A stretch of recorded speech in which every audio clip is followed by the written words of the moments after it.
they might be a 280 hitter for a couple of weeks, and then they're going to counteract that with a 140 2 weeks. Yeah. And the inconsistency is very comparable to last year. I mean, going into this Houston series, they will face a guy they've never faced before tonight, and then likely a guy they've never faced before on Wednesday, and they'll face Framber Valdez on Tuesday. I mean, you're going into that series already feeling like it's going to be an uphill battle to score runs, and there's two rookies that'll be throwing there. And there's always this thing that they can't really pounce on the rookies they're seeing because they don't have enough film on them, and it's hard to adjust to that.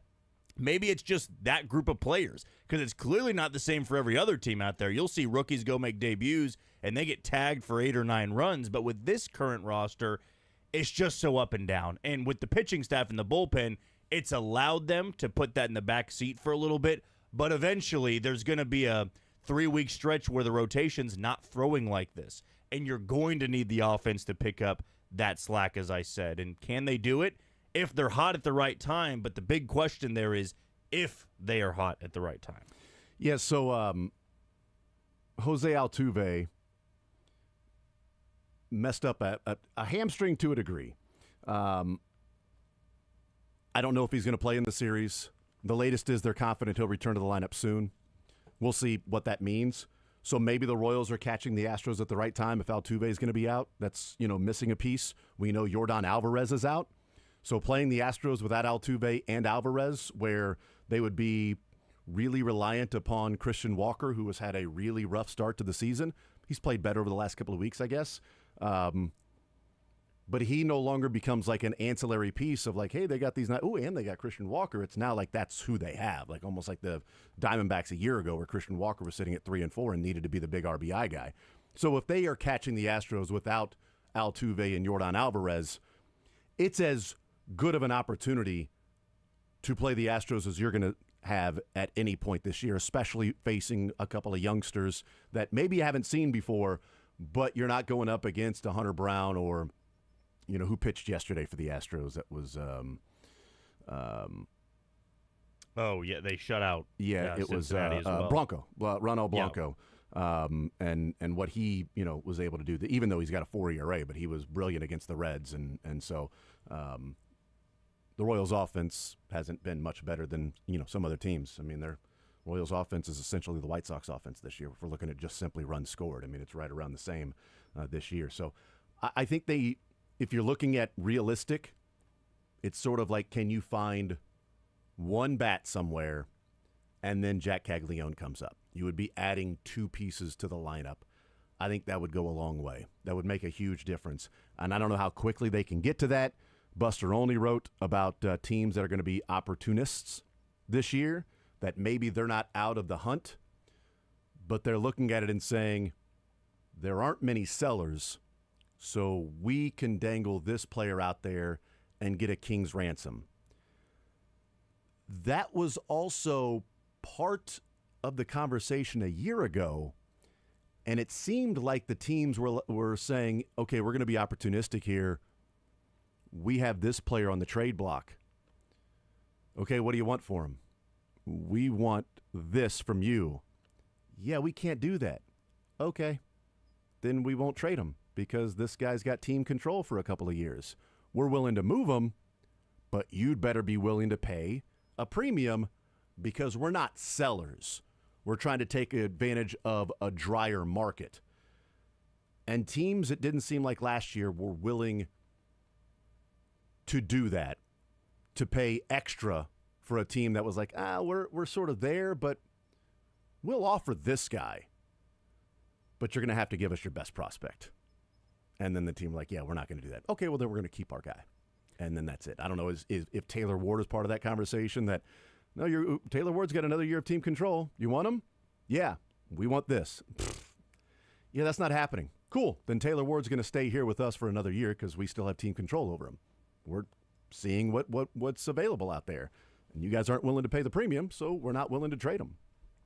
It's also pretty unfortunate that of the true sellers that we can identify right now as sellers, they're not just bad teams, they don't have many good players. And even if they do, they're like pitchers. Yes. Like some of them are. It's like what's the outfield market look like? What's the upside on those players? And I don't know what the outfield market looks like for some of the teams that are going to be opportunistic and trade some pieces. Like, and that's what the Royals are looking for. And that's where I almost look at it and say, if you're going to make a trade, you have to be sure that this player can make an impact. Not if things go well for him, he can make an impact. And you look at Colorado. I mean, as bad as they've been, Brenton Doyle might be the only name that comes to mind, and he's been struggling of late. You look at the White Sox, and I know that Luis Roberts' name comes up a lot. Do you think the White Sox want to trade Luis Roberts to the Royals? And on top of that, he's hitting $180 and striking out a lot. Like, that's not a sure thing there either. You look at the Angels, who are kind of there, but not quite. Taylor Ward's not played well. Luis Rengifo's not played well. Jorge Soler can be hit and miss there, and we've talked about him. The Pirates, they have one of the worst offenses in baseball. They're not going to be trading O'Neal Cruz. So who do you want over there? That would be, an option to go out there and get. I thought Joey Bart is a name that would be enticing. He's also a catcher, and the Royals have 3 of them on the roster. The last name that came to mind in Miami was Dane Myers, who's been almost a platoon player for Miami, who's hitting 340 last week. But again, it's a platoon player. He's 29 years old, multiple years of control. Is he just taking advantage of there's not much of a book on him, and now he's going to a spot in Kansas City where you're asking him to be a focal point? Probably not the answer there. So that's maybe why they can't pull off a trade is, A, the true sellers don't have much to work with there. And the teams that are on the fence, they'll be dangling a player but say, okay, if you want this guy for your lineup to start every day, we want Carter Jensen, Ben Kudrna, and maybe let's throw in, Drew Waters or something. We want to throw in 3 guys there. And you say just a live arm later on. A live arm, Noah Cameron. Somebody that's blocked right now in Omaha. And the Royals aren't going to be willing to do that. So that's why it's easier said than done than to pull the trigger and pull off a trade now just because the offense is struggling. Yeah, it seems like a couple of names that are thrown out there that, okay, this could be an outfielder. Like Luis Robert would make total sense because the White Sox are terrible. But an opportunistic team, they've won 8 in a row. Do they say we're going to get a king's ransom for a healthy Byron Buxton who's realizing a lot of the potential that's been there while he's been injured? And this guy's one of the best offensive players. He's got almost double-digit home runs. He's healthy right now. We'll take Carter, Kudrna, Cameron, and a live arm for Byron Buxton because you got him in the 26 and 27 season for a total of $30 million the next 2 years, Byron Buxton. We'll take all of that because that's what the Twins are going to want. If they're going to trade somebody like Byron Buxton who's healthy, they're going to want a stupid amount because they're going to say, oh, cool, then we're in it. We're only going to trade him because the trade market is drier for the outfielders. Like Dalton Varsho is going to be somebody that's going to be dangled by the Blue Jays, and that's Kyle Isbell. I mean, he's a great defender that bats 200 and plays center field. Like you're going to get a great glove in center, but a 200 hitter. He's batting 190 this year, but last year he batted like 210. So it's like somebody's going to trade. That's the outfield market right now. Luis Robert, way overpay for Byron Buxton and hope that this is not just a start where he's healthy and then there's going to be a quad or a hamstring right around the corner that's going to keep him out for a month and a half. Or Kyle Isbell. I mean, that's sort of what you're looking at right now. That's what's tough about the outfield market. And, maybe it's not an outfielder. Maybe it's just simply a pure DH. And you go and get that guy, you pay less for him, you bring up Jack, and you go through with India and Garcia at third base and left field, and Massey at second, and a DH there because you can't find an outfielder that would be good enough to move India off left field, Garcia at third, move India at second, although it would be moving Garcia to second because they've said that they don't want India playing second. Conversation for a different time. And Jack in right field. So we'll see what happens with that. But there will be names, to your point, Jack, but do the names match up for what the Royals need rather than just saying, go bring anybody in? Because there could be a little KU Bill Self with it of there's a big name, go get him. As opposed to this year's strategy from Bill Self, there's a big name, doesn't fit, go somewhere else. This guy's a lesser-known name, fits perfectly, bring him in. Tommy Pham wasn't as big of an addition, but he was good for this team last year. He was a nice addition, but he wasn't the biggest free agent or trade acquisition as an outfielder last year. We'll take a timeout. We'll come back, continue rolling. More Zone next.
I want to play this clip from Buster Olney. I know in the format I labeled it incorrectly. I copy and pasted the wrong thing there, Dylan. But it is from last week. It's from last Thursday, but I'm going to play it today. I did label it correctly in the system of today's date, I believe. Is that in there? We're going to produce on the fly. You know, Jack and I were having a fantastic conversation in the break. That conversation could have been paused for me to let Dylan know what we were going to do here to make sure the clip was ready to go. But here's Buster Olney on Thursday, was on with New Day, and they were talking about Jack Caglione, of course, because that's just as a couple of years ago when we were talking about Vinny. When's Vinny going to get the call? When's Vinny going to get the call? That was when he was mashing AAA. But they were talking about Jack Caglione, and not necessarily a timeline, but the view of what he can do and how many steps he still needs, should or shouldn't need to get to the big leagues. The beginning of the year, he's hitting these monster home runs as a left-handed hitter to right field. And what did we get yesterday? Oppo shots, which to me tells me that he's making adjustments. That as opposing pitchers and catchers make their adjustments, he's making his adjustments. And as we wake up today, he's got like a .330 batting average in Double-A. He's got like a .430 on base percentage. Then I agree with my colleague Jeff Passan. We were talking on the podcast a few weeks ago. When you see him begin to take reps in the outfield, that's when we will seriously start to think about an imminent promotion for him to the big leagues. You know, people will – I'm sure that the Royals probably would, promote him to AAA before they brought him to the big leagues, but I don't think that's that important anymore. Like, the difference between AAA and AA pitching is not as great as it used to be, and you don't necessarily need that step, but you would assume at some point he's going to have a stop-off, and we're definitely nearing that point where if you're the Royals, you can feel like, okay, he's mastered Double-A. Let's move him up and start to think about getting him prepared for the big league. So I had guessed that Jack would be promoted before Tuesday the 13th's game for Omaha when they returned home from their road trip. And they've got a 6-game homestand against Columbus starting tomorrow night. Double-A is also, Northwest is also off today. So my guess was, okay, so he'll have that off day, send him to Omaha, get acclimated for a day a little bit. You're there, see where you're going to be, your apartment's going to be, or hotel that you're going to stay in, because you don't need an apartment. I don't think you need a host family. I think you'll be okay for the time. He's got enough money. But staying in a hotel near the ballpark, here's the clubhouse, here's the dugout, here's all of his batting cages, and then you start playing ball those 6 games, and then you go on a road trip if you need to Salt Lake. That was my guess. I don't know if that's going to happen. There has been no news. But what I took away there from Buster is kind of like our conversation when he was saying there isn't much of a difference of Double-A and Triple-A. Like, you don't need the Triple-A to bring somebody up. The Royals almost certainly will have Jack Caglione in Omaha for a bit of time. If that's a week, if it's 2 weeks, I don't know. What my interest is going to be is if they move him to Omaha, is he strictly playing right field the whole time? Because he hasn't played right field in 6 games. He played right field 4 times in like 9 games, and he hasn't played right field since. I'm not sure why. I don't know what the plan is for that. He's played first base and DH in these last 6 games. I'm with Buster that, okay, well, now he's playing right field at Double-A. That wasn't the plan. The plan was for him to go up to Triple-A and then start playing right field. Maybe they wanted to give him a taste of right field at Double-A before you moved him up to Omaha and started to learn right field. Maybe they're spending all of their time before games working on the outfield and then go play first base, and then we're still working on the outfield, now go play first base. I don't know what the strategy is behind that, but if he's going to come up and play right field, I'd certainly like to see him come up or play a little bit more right field in Double-A and if he gets to AAA Omaha. If he goes to Omaha and he's only playing first base, that's going to be really interesting and sort of head-scratching to a degree. Because if he's going to come up and help this team, then right field seems to be the spot that he's going to come up and help this team. But I agree with Buster. He doesn't need – I don't think he needs AAA unless you're just trying to get him to learn right field. That would be my guess as well. I mean, he does need to get the outfield reps. I almost wonder, too, if Salvi's hip soreness that he's been dealing with, and he's been pretty much DHing full-time and playing first base, if they're waiting for some kind of promotion until that dies down. Because if you do call Jack Caglione up, let's say in the next month, and we continue to see Salvi DHing playing first base, and if he's not playing first base, Vinny is there, and so you have kind of that dynamic, well, then if you do call Jack Caglione up, he's playing right field full-time. There is no moving around there because you want to have all three of those guys in the lineup. Yeah. But if Salvi does start to heal up the hip and he can go back behind the plate, which then opens up the DH spot again, maybe you do just keep him at first base and say, if he's up this year by the end of June, our lineup is going to look like this. Salvi behind the plate, Vinny's going to DH, and Cags is going to play first. Or when Vinny's playing first, Cags will DH. We're not worrying about a guy that doesn't play right field that often playing right field every day, and a guy that doesn't play left field until this year, and Jonathan India out there as well. Because now you're getting too cute, in my opinion, with just trying to put as many bats as you can in there, but you are getting subpar defense.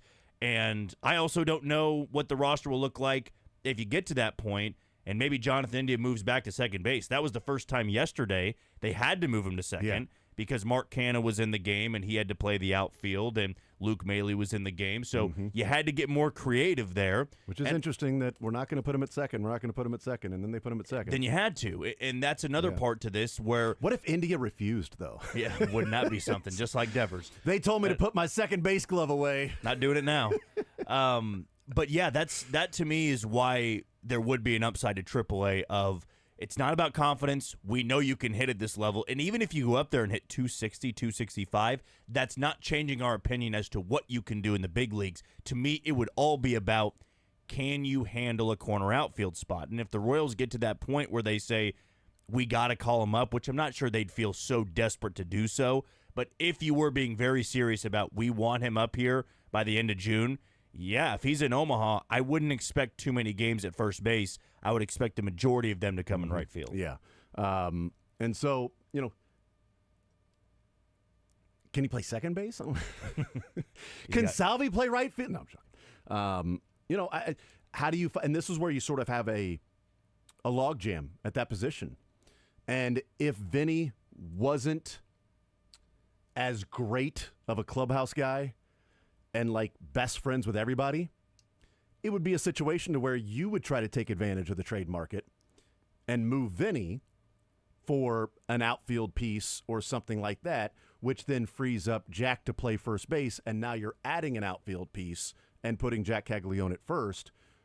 Obviously, best case scenario is to have Jack Caglione and Vinny in the lineup and be able to add an outfield piece somewhere. But the logjam that's in that spot, your hands are sort of tied if you want to find a way to maximize your lineup, to have Salvi, Vinny, Jack, and Fermin in the lineup at the same time. It means Caglione's going to have to play right field. Fermin's behind the plate. Salvi or Vinny is either first base or DH. And in that situation, you could DH Vinny, have Salvi at first, and if Fermin goes down, you would have a first baseman that you can move positions without losing your DH. And I know they wouldn't lose their DH anyway. They'd bring in Biggio or somebody like that. But then you could just move Caglione down to first and have an actual first baseman at that point, if that were to be a scenario that happens. Or maybe you DH Freddie Fermin and Salvi's behind the plate. Of course, then if something happens with Salvi, I know that's the fear that they have.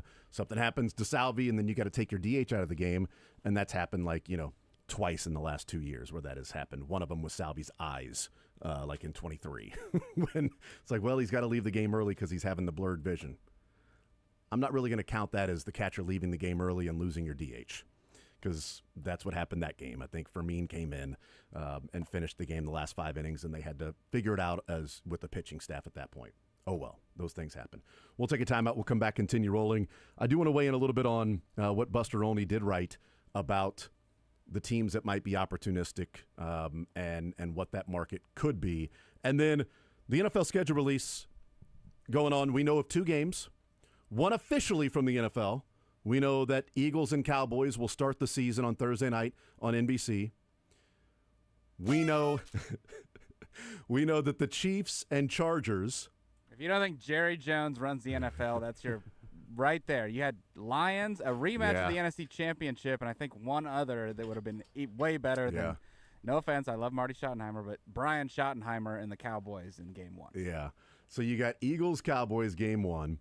Then you've got Chiefs and Chargers Friday night in Brazil, which was reported by Front Office Sports a couple of days ago that the Chargers are heading to Brazil. It will be the first ever game on YouTube. Those that have YouTube will be streamed for free. So that's going to be another streamed game. I haven't seen the Fox game yet because today, the releasing of the schedule, the leaks. There's leaks going on today, guys. Everything's leaking. Hopefully you've got Pyramid Roofing if that's happening with you. You got a roof from them. If you don't, then pyramidroofingkc.com. But Fox is releasing a game at some point today. The Today Show is when they announced the Eagles and Cowboys. So if it's already happened, we'll check it out in the break. And then Prime Video is also announcing games today. Tomorrow, we'll find out all of the international games. ESPN will announce some games, and we'll find out tomorrow officially Chiefs and Chargers in Brazil is what it seems like. But you also have, although Miami and Washington, I think, was also a report that Miami was facing off against the Commanders in Spain.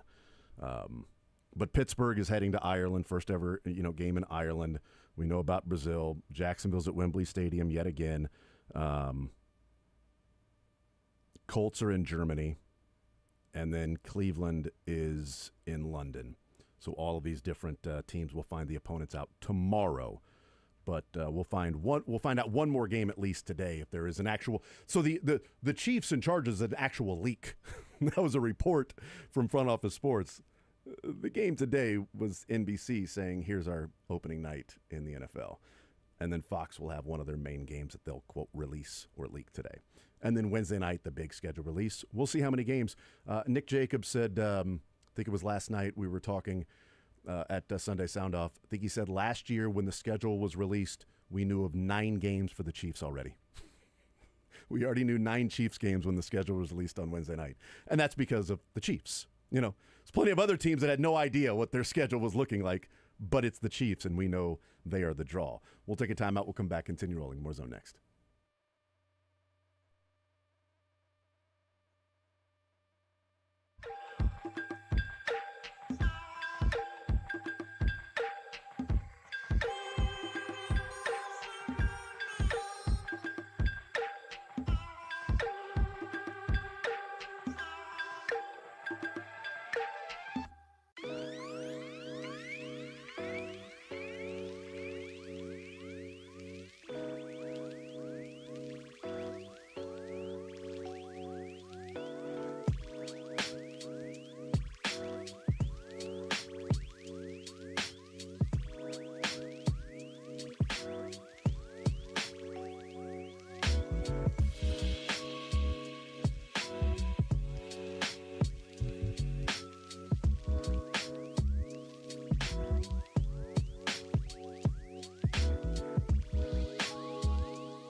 All right, we continue right here on Sports Radio 810 WHB. Jason Anderson with you. Jack Johnson, Dylan Michaels, heading up until 2 o'clock.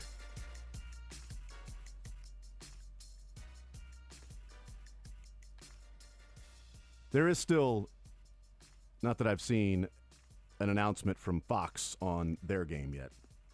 And we'll get more to the NFL schedule release on the other side. I do want to weigh in on a few things. Derek Carr retired over the weekend. We'll talk about that. I can use air quotes a little bit with that too. 913-912-4810 is the text line to join us. But Buster only talking about teams that are going to be opportunists this year. The Milwaukee Brewers, talked about them. Maybe the Minnesota Twins. Maybe the St. Louis Cardinals. Could be a team that's an opportunist this year to take advantage of what could be a drier market. But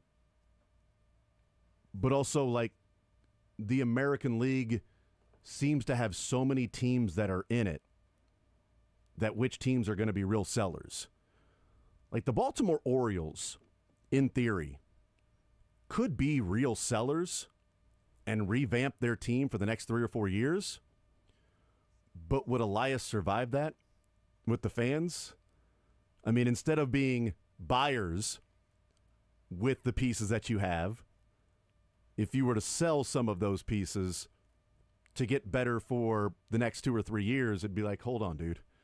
We went through 100-loss season after 100-loss season after 100-loss season to be in this position, to not have to be sellers, to take on more water, to then be better after going 0-5 in the last 2 years in the playoffs. They're going to be a fascinating team to see what they do. Because if they continue on this trajectory, they will not be in contention. There will be no reason for them to buy. It would be foolish for them to buy.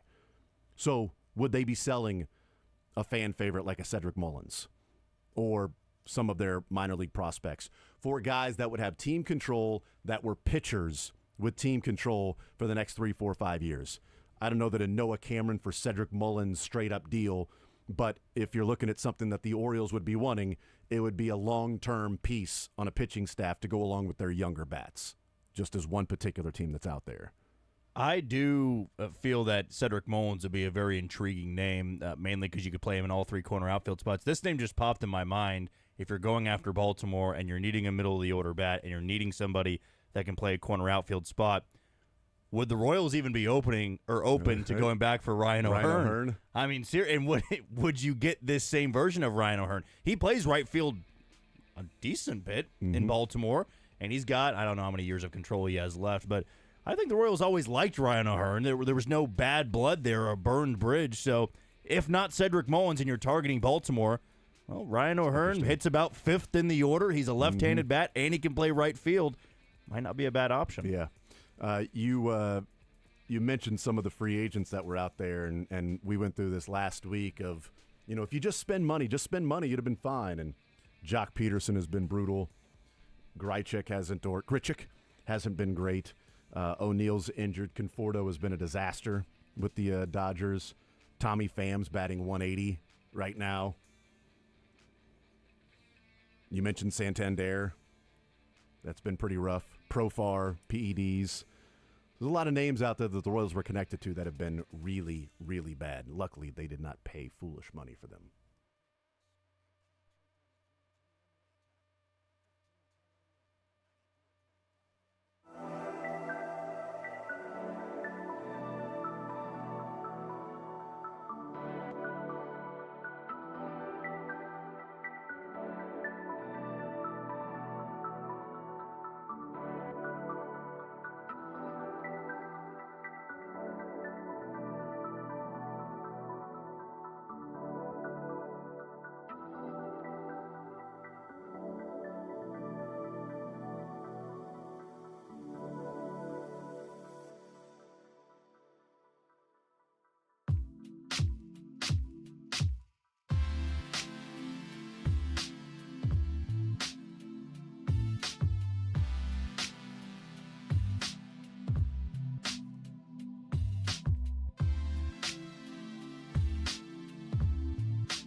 We continue right here on Sports Radio 810 WHB. Jason Anderson with you.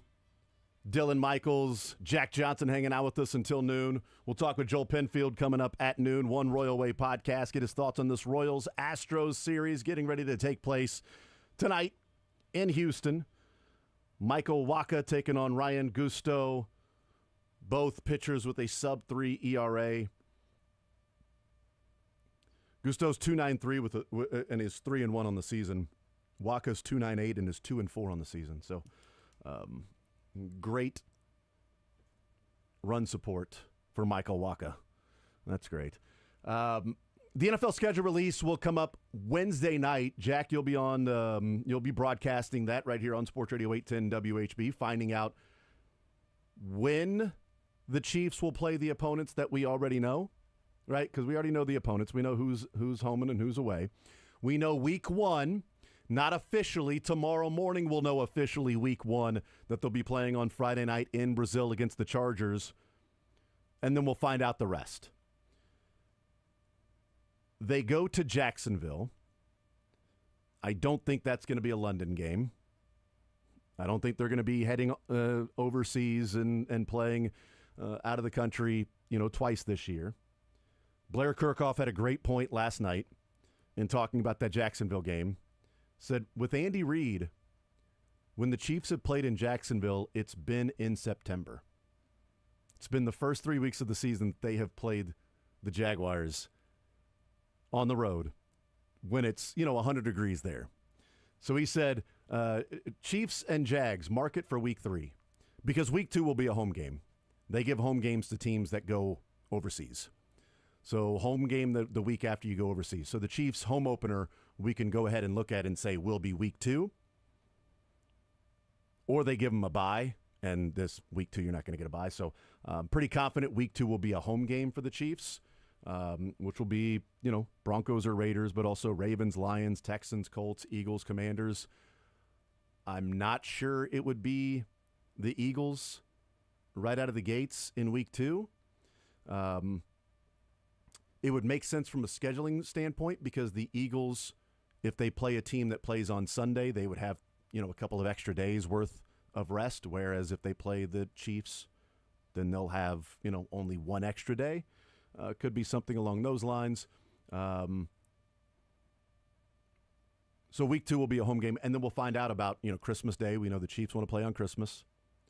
My bold prediction last night for the schedule release was that the Chiefs will be heading to Dallas on Thanksgiving.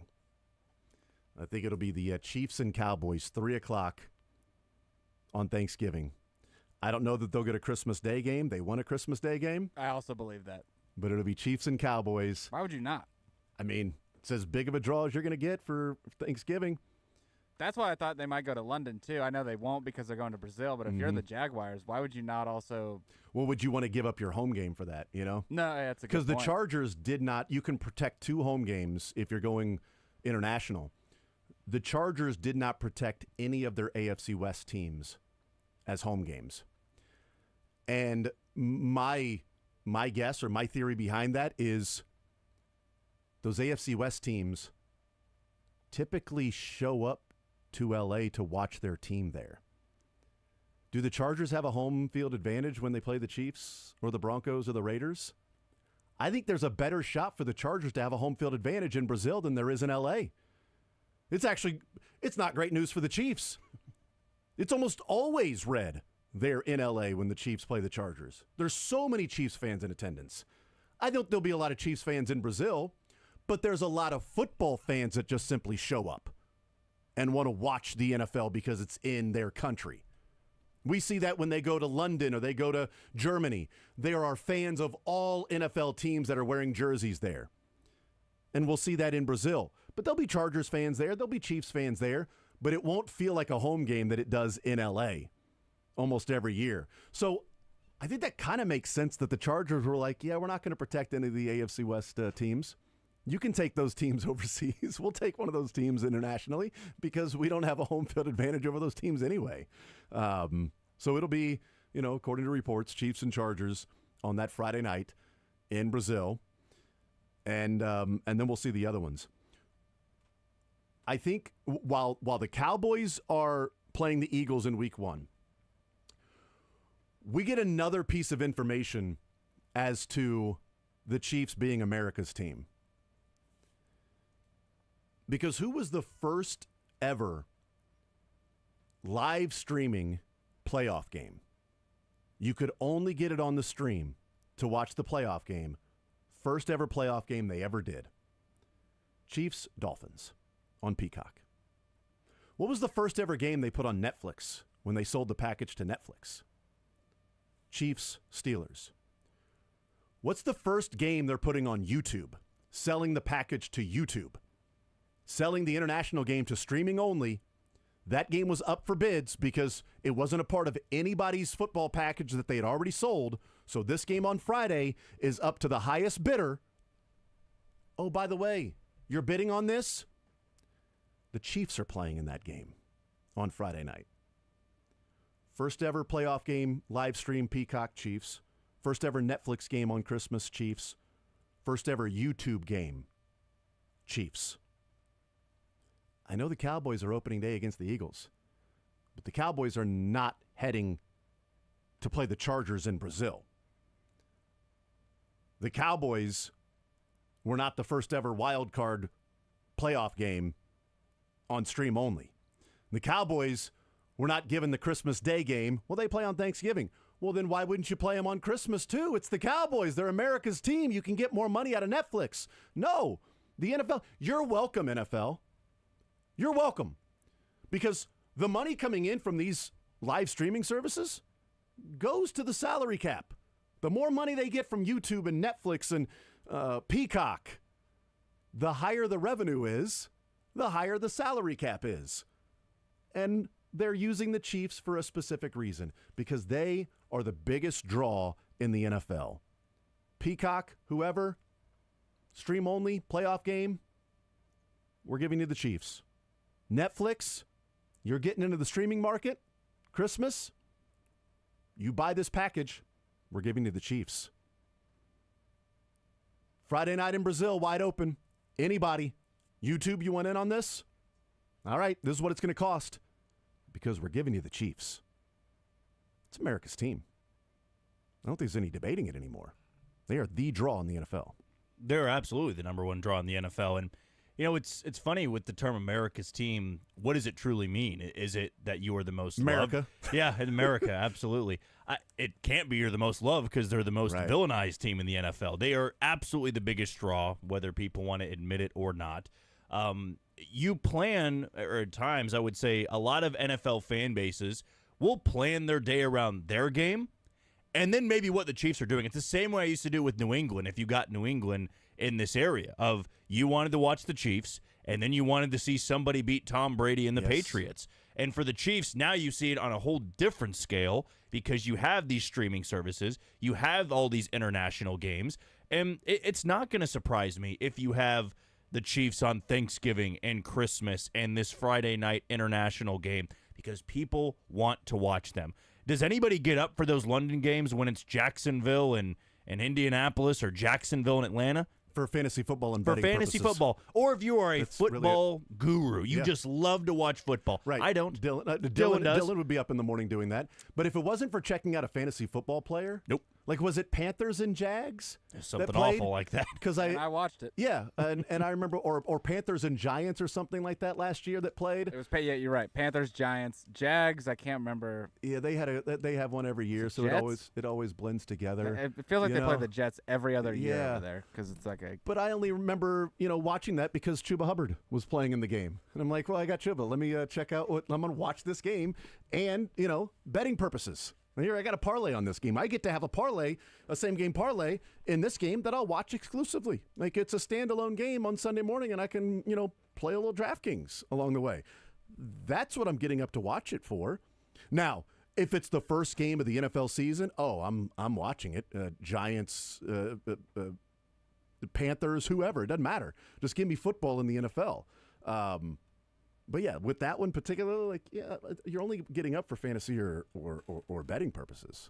I would say, too, there's only a select few teams that get other eyeballs on their game, whether it be because of the player, it be because you hate that team. Let's be honest. How many times are you hate watching in the NFL? You do it a lot. There's a lot of teams you want to see lose, and the Chiefs are at the top of that list if you are not a Chiefs fan. So why wouldn't the NFL try to capitalize on that? For this, Brazil game against the Chargers, you will have a large portion of America that is tuning in to watch the Chargers win. And the Chargers are a fun team. They're now well coached. They have Justin Herbert. There's a little bit of a rivalry there. And then down the road, if you had Dallas and the Chiefs, there's not much of a rivalry there when you talk about the Patrick Mahomes era. Not that there ever really was before that.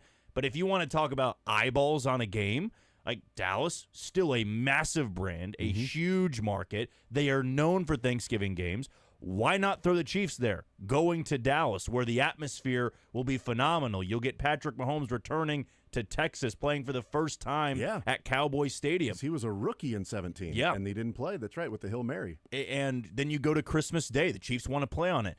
If you have that option to put them on TV against a Detroit who's coming to Arrowhead, or you put them against Baltimore, or pick a team, right? Or you head to Buffalo for Christmas. Or you head to Buffalo. For that one. People are going to plan their day around it. Bills and Chiefs, Christmas Day. That's not, if you just tuned in, by the way, that's not, we're just coming up with scenarios of where, That's usually CBS's number one draft pick is Bills Chiefs. Yeah. Or, Bills Chiefs. I think even when it was Bills Chiefs Bengals, it was still Bills Chiefs because of the 13-second game. Yeah, Bills Chiefs is, you're right, that would be one of their first ones. So Christmas Day, Netflix, probably not going to happen for Bills Chiefs. I just wonder when they're going to play the Bills. Is it late in the season and it's freezing cold in Buffalo? Is it early season and nice weather? Does it matter? I don't know. I think that's like Jags. You'd want to play Buffalo early and Jacksonville later. Jacksonville when it's not as hot, Buffalo when it's not, Arctic or temperatures. Jags at home. Any time of year. Yeah, that's true. Although they're going to the Jags this year. So when was the last time the Jags came to besides playoffs? But it was when Jalen Ramsey and it was Patrick Mahomes' rookie year. Yeah, because I think that was the first interception he threw was against the Jags, right? Yeah. Yes, a safety I cannot remember for the life of me. Yeah, and it was damn it, he hadn't thrown an interception. And, of course, it happens against the Jags when Jalen Ramsey's talking all that smack about Tyreek Hill. But then Tyreek burned him, which that still is played on timelines today. As it should be. As it should be. As it should be. The Chiefs, I think you can make an argument that the Chiefs have 2 or 3 of the most anticipated matchups, I don't know, maybe 4 or 5 in the NFL. In no particular order, because we just mentioned going on the road to the Bills. So Chiefs-Bills, if that's CBS's first draft pick every year. And we'll find out CBS Wednesday morning will announce their big game. So we may find out Chiefs and Bills on CBS when that game's played, when they announce that on Wednesday morning before the schedule comes out. Chiefs-Ravens, always a big draw. Chiefs-Eagles this year, a Super Bowl rematch. Chiefs-Lions, a rematch of a couple of years ago. It's a fun lot. People like the Lions and hate the Chiefs, so that'd be a fun hate watch for the rest of America. And then I think a sneaky one is a fun home game is Chiefs Commanders.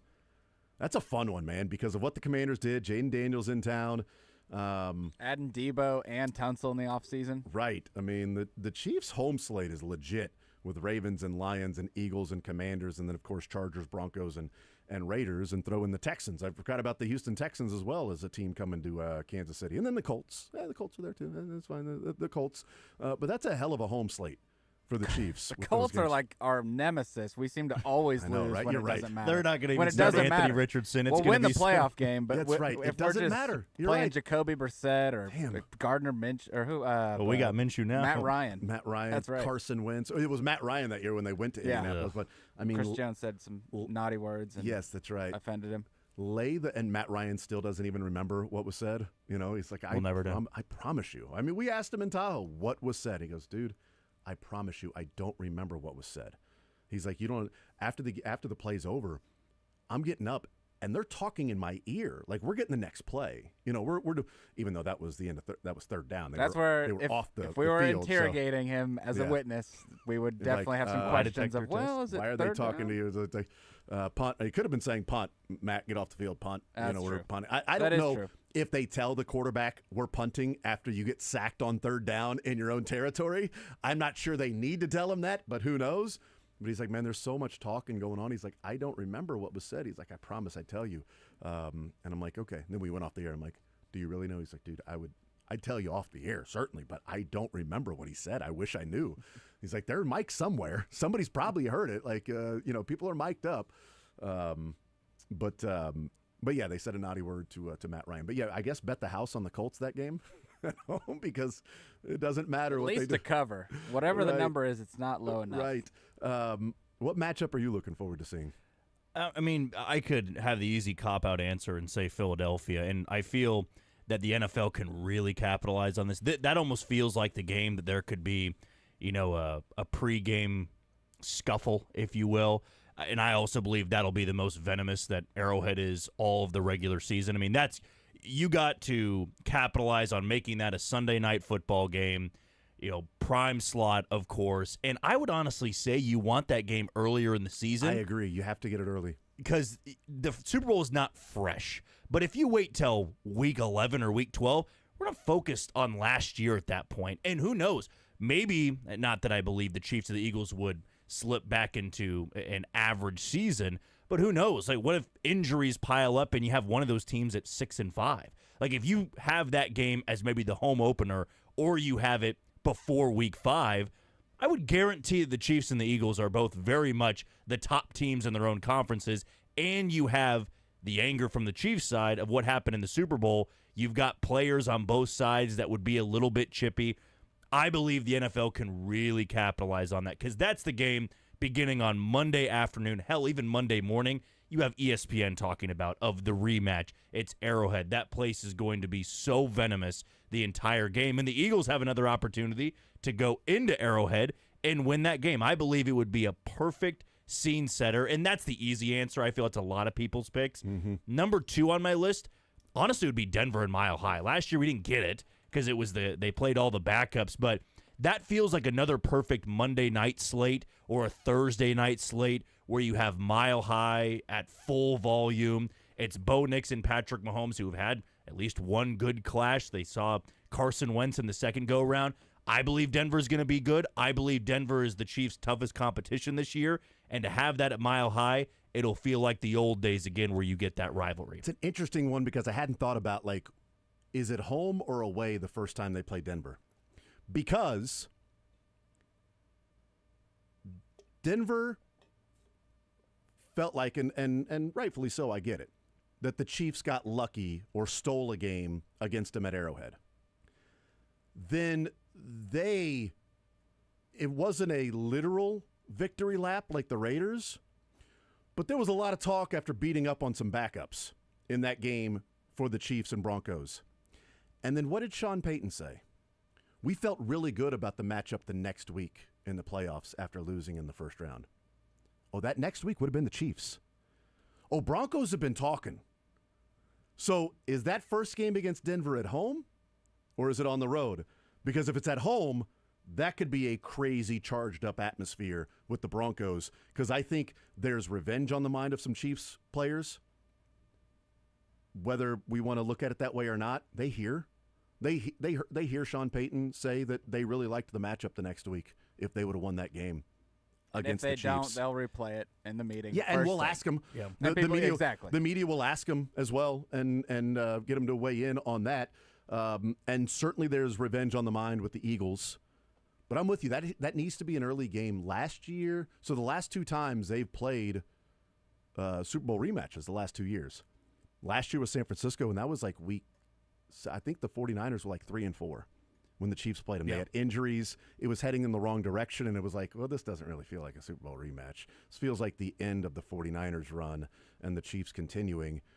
The year before that, it was like week 12 with Chiefs and Eagles. That was more of, this feels like a Super Bowl preview rather than a rematch of the year before. And both teams were awesome at that point. They combined 3 losses in that game, and MVS dropped the football, and then the Eagles tanked the rest of the year after that. But that was later in the year as well. So the 49ers wasn't necessarily late in the year, but it was to the point that the 49ers were already under 500 when they played each other. So I do wonder if, okay, Sunday Night Football week 2 is Chiefs-Eagles at home. You had the Eagles to start off the season against the Cowboys week 1, Thursday. Chiefs on Friday. Chiefs are going to have a home game. Maybe it's Chiefs-Eagles right there. So you've got crazy storylines to start the season. And then we'll forget about the Chiefs for a week when they go to Jacksonville for a noon kickoff on Sunday. Noon kickoff in Jacksonville, and then get back into Chiefs. I wouldn't be surprised if that's the case to take advantage of the Super Bowl rematch earlier in the year rather than later on in the year. There's so many storylines that have already developed throughout the year by week 12, 13, or 14. It's interesting, too, about how many games you can actually put a ton into. I thought this last year for the Chiefs that no matter what their record is, you're going to be able to count on them in the playoffs in the same way you could with New England. So for the Eagles and the Chiefs game, why not get that out of the way now? Of we're not talking about it on week 14, 15 of, oh, this could be a Super Bowl rematch. I believe you save that game like for Buffalo. You keep the Buffalo Chiefs game like week 15. It's freezing, and if the Bills win that game, it's not like the previous 3 years where they win in week 5 or week 6 and it's, or what was it last year, week 10, week 9, you go, well, let's see what happens in the postseason. If you were to beat Kansas City a few weeks before January and you have playoff football then, there is something behind, well, they did beat them not that long ago. Whereas if you beat a team before week 5, how much are you truly putting into that? If you beat somebody in week 15 or week 16, which is why when the Chiefs hammered Pittsburgh, it was like if they somehow got Pittsburgh in the divisional round or wild card, they would throttle them. It would never be close. Where if you have a team that beats you in week 16 or week 17 with your starters out there, there is something you can say about a matchup in January with the season on the line. And that's why I believe the NFL, if you want to put more into the Bills game and the Eagles game, those would be the times to do it. Because if you play the Eagles late in the season, the only time they could see him again is in the Super Bowl, and what are the likely odds of that happening again? Right, because the playoff implications aren't there for Chiefs and Eagles as sort of a tiebreaker. In 2023, they played in Week 14. The Chiefs lost at home by a field goal. They both finished 11-6. Chiefs went to Buffalo. I mean, Chiefs had to go to Buffalo in the divisional round. They won that game, but they had to go to Buffalo. That was a pretty significant game that the Chiefs lost at home by 3. I mean, the team split and won on the other team's home field. Luckily, the Chiefs won the more important game. But the later on in the season, it seems like the bigger the playoff implications will be. Like you mentioned, a couple of years ago, losing early on. Was that last year, losing early on? It was their first loss of the year. Weren't they 9-0? So it was week 10 or week 11 when they played them. But there was one time they played before. I think it was 22. Because that ended up being the 13-second game, but they still had a home field advantage. They played in week 6. That was when Von Miller was right there. They had the 3-point lead, and then Josh Allen led the drive down. They score a touchdown. Mahomes has the ball down by 4. Von Miller's in Mahomes' face, about to sack him. Mahomes does a sidearm, throws it right to somebody who was already a Bronco that was there, and they lose the game. That was like week 6. It was early on. And then the rest of the season is played. There's a little bit of you've got to beat the Bills in terms of their record because they've got the tiebreaker. And they still had the home field advantage there in the 13-second game against Buffalo later that year. They played them very early on the year before that because that was when the Chiefs were 2-3, got the Bills on Sunday night, and the Bills throttled them. Like it was 37-20. Week 5. Mahomes threw the ball 50 sometimes, and just it was an awful game. It was in the rain too. But those matchups, you put them that early. Like for how it's gone the last 4 years where the Bills win in the regular season, the Chiefs win in the postseason, if you really want to put a lot behind that game, man, I save that for week 15 or week 16 where a win or loss at that point could very well decide the tiebreaker, but also can be more proof of what another potential matchup could mean. You have it in week 4, those teams are going to be drastically different by the time they would meet again in January. I guess that's the one. The one that got blown out is at home is the game that then they had the 13-second game. Because the 13-second game was leading into the Bills just dominated this team last time they were here. And now it's different. So it wasn't the next year when the Chiefs lost at home. I get my losses to the Bills in the regular season mixed up, and my Chiefs wins against the Bills in the postseason mixed up. They all sort of just run together. I mean, just like you lose to the Bills, that ball's done well, eyes go across, gets kicked by a mule, they go, I don't know, you tell me, I'm not sure. Because they didn't play the Bills that particular that year in the postseason. That's when they played the Jags the Bengals, the Eagles was when they lost early on, I believe, to the Bills 24-20 with that Von Miller game. I say Von Miller game, but that's this play that sticks out is they run that game and Von Miller's there, and it's like, oh, that's why Buffalo went and got him, is for a play like that. He's about to sack Mahomes. Mahomes throws it, thinks he's got an open receiver, can't really see him because Von Miller's right there, throws it right to a guy who's cutting in front of the route, and it's an interception and game over. And then it did not matter because they didn't play him later on in the year. They played the Bengals and the Jags, and Jags-Bengals, and then went and won the Super Bowl. So, yeah, I think it would make sense if those were early games. A home game that I'm sort of just pumped to watch. I don't know when it's going to be or if I have a preference of when it is, but just Chiefs-Lions sounds fun. Like, it felt like that was – I wanted that to be the Super Bowl last year because I didn't want to play the Eagles for a number of different reasons. I talked about that. It was like I was rooting pretty hard for the Rams in the playoffs to win that game. And other teams that were playing the Eagles, I didn't like the matchup necessarily for the Chiefs and Eagles, even though I still picked the Chiefs to win because it's Mahomes and all of that stuff. But the Lions-Chiefs is a fun one, I think. Not from playoff implications, but even from a rematch of a couple of years ago when the Chiefs lost to the Lions at home. There's no Kadarius Toney out there as well. So we'll see when all these things come out. But my prediction is that the Chiefs and Cowboys will be playing on Thanksgiving. And then there won't be a Chiefs Christmas Day game. That's my prediction, is that there won't be. So what's going to happen is they'll be playing on Christmas Day against the Cowboys, and they won't be playing on Thanksgiving. Should they play Thanksgiving and Christmas against the Cowboys? Play twice? That would make sense. Makes no sense. Still have yet to see the game that Fox will release today. But we'll find it all out on Wednesday night right here on Sports Radio 810 WHB. Jack Johnson, Sterling Holmes will be on the air with the schedule release, and we'll see how many games we need to find out when the Chiefs play, as everybody will have their bingo cards filled out. They'll have the blank spaces in your schedule all filled out, maybe 9 or 10 games already. Nick Jacobs saying that last night, before Sunday Sentiment, 9 of the games we knew of last year before the schedule was actually released for the Chiefs, for the NFL. We'll take a timeout. We'll come back, continue rolling. Derek Carr retires. Did he actually retire? We'll talk about that next.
We'll talk with Joe Penfield coming up at noon. One Royal Way podcast. Get his thoughts on the Kansas City Royals getting ready for a 3-game set with the Houston Astros. They lose 2 of 3 to the Red Sox. Rubber match game not going their way yet again.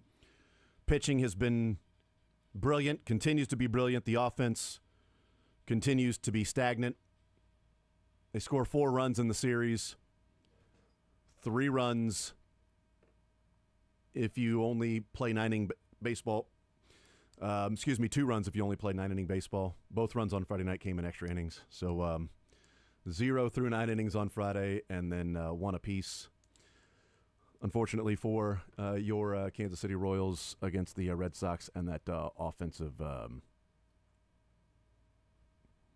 substandard runners in scoring position and substandard just overall play, unfortunately. 913-912-4810. News out of New Orleans over the weekend, and that is that Derek Carr has announced his retirement from the NFL. And I don't want to be a conspiracy theorist, right? Because sometimes it's like the simplest explanation is really the explanation. The guy was ramping up a throwing program, felt some pain in his shoulder, went and got the MRI, saw that there was a tear in the labrum, saw that there were degenerative issues in his shoulder, and decided instead of surgery and rehab and all of that to come back and play, I'm just going to simply retire. And I'm going to walk away. But here's my conspiracy theory to all of this. Derek Carr wanted out of New Orleans, wanted to go somewhere else. New Orleans had talked about maybe moving on from Derek Carr. They drafted Tyler Shuck. They negotiated with Derek Carr, his retirement. He gets to keep his $10 million roster bonus from March. And he does not have to pay any of the prorated signing bonus that he was given a couple of years ago when he signed the contract with the Saints. Money that was still due to him in the future that they prorated there. You got it early up front, but part of it is for you to play here for a number of years. He does not have to give that money back, and they're cool with him keeping the $10 million roster bonus, but he also forfeits the rest of his salary this year, which would be some $30 million. So in theory, he gives back $30 million to keep the 10 and the money he already has in his signing bonus to then retire and not play football this year. If he had gotten the surgery and just gone through the rehab process and said 2025 is a wash, I'm going to get surgery, he could have made every single dime that the Saints had. It doesn't mean that he's not going to get the surgery now. I just wonder if this is a settlement between the Saints and Derek Carr to say, we're cool to move on. You're probably going to miss this year anyway. So do you want to miss this season rehabbing here? Or do you want to miss this season where we can move on, we save some salary cap, you keep that money, you can then go somewhere else after this year and rehabbing and latch on somewhere else since you didn't want to be here anyway.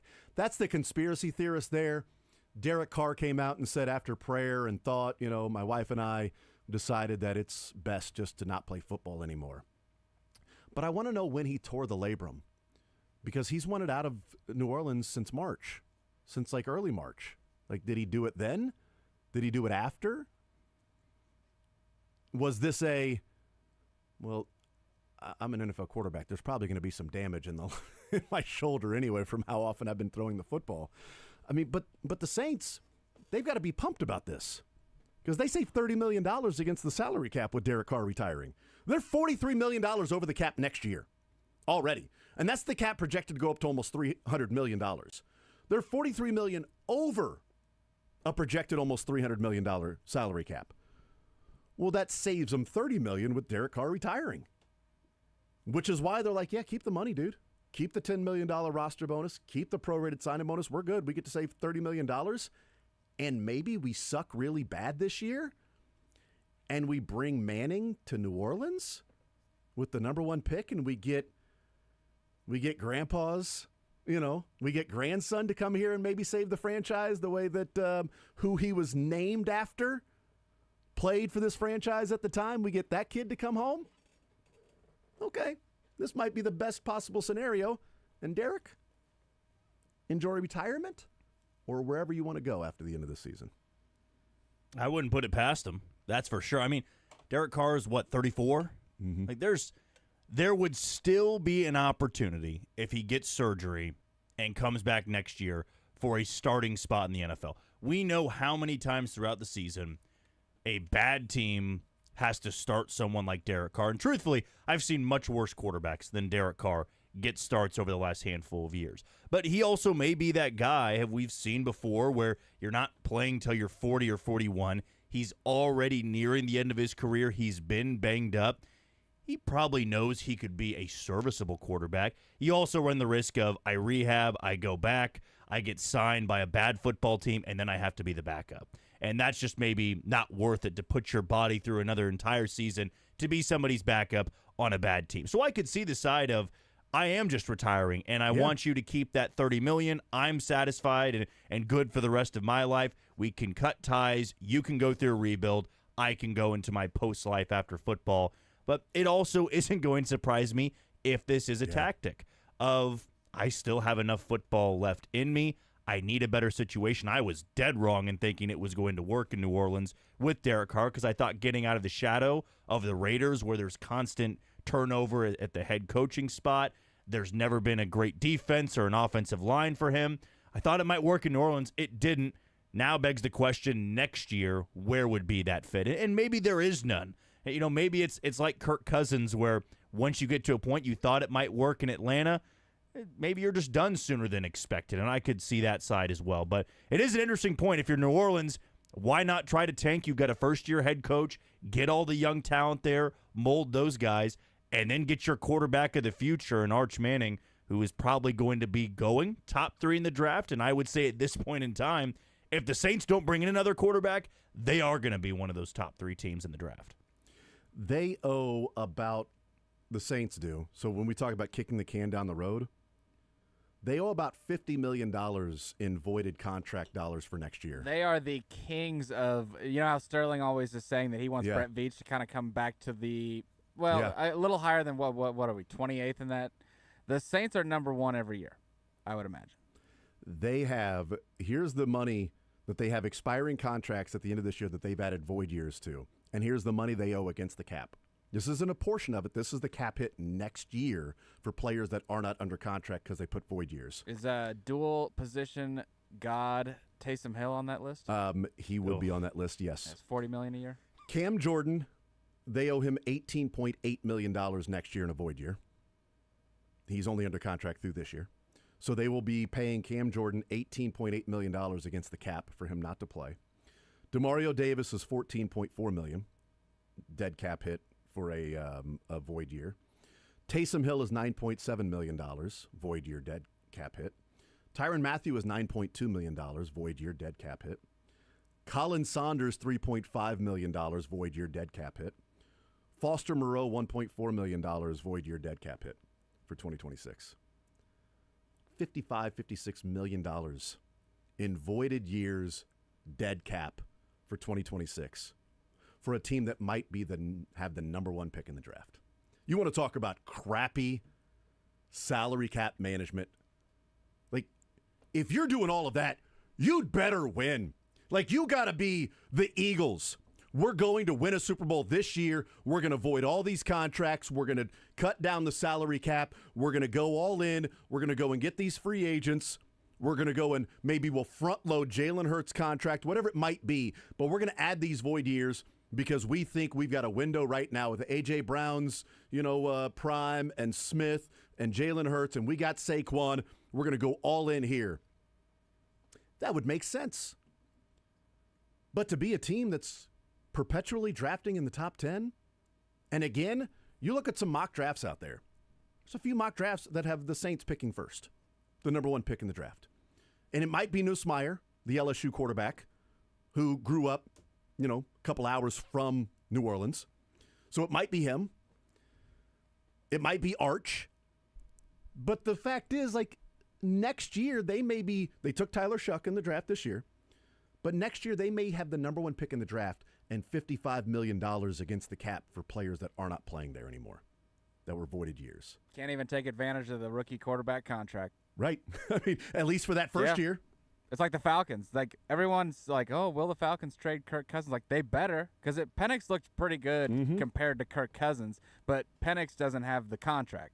And you're paying 2 quarterbacks at this time when you could be taking advantage of Michael Penix's rookie deal if he's a dude.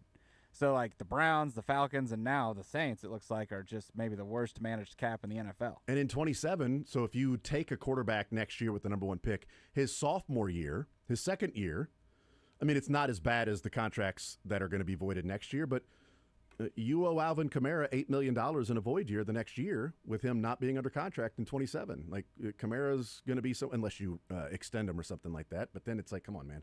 You're getting into a guy who's going to be 33 years old at that point as a running back with a lot of tread on the, like, come on.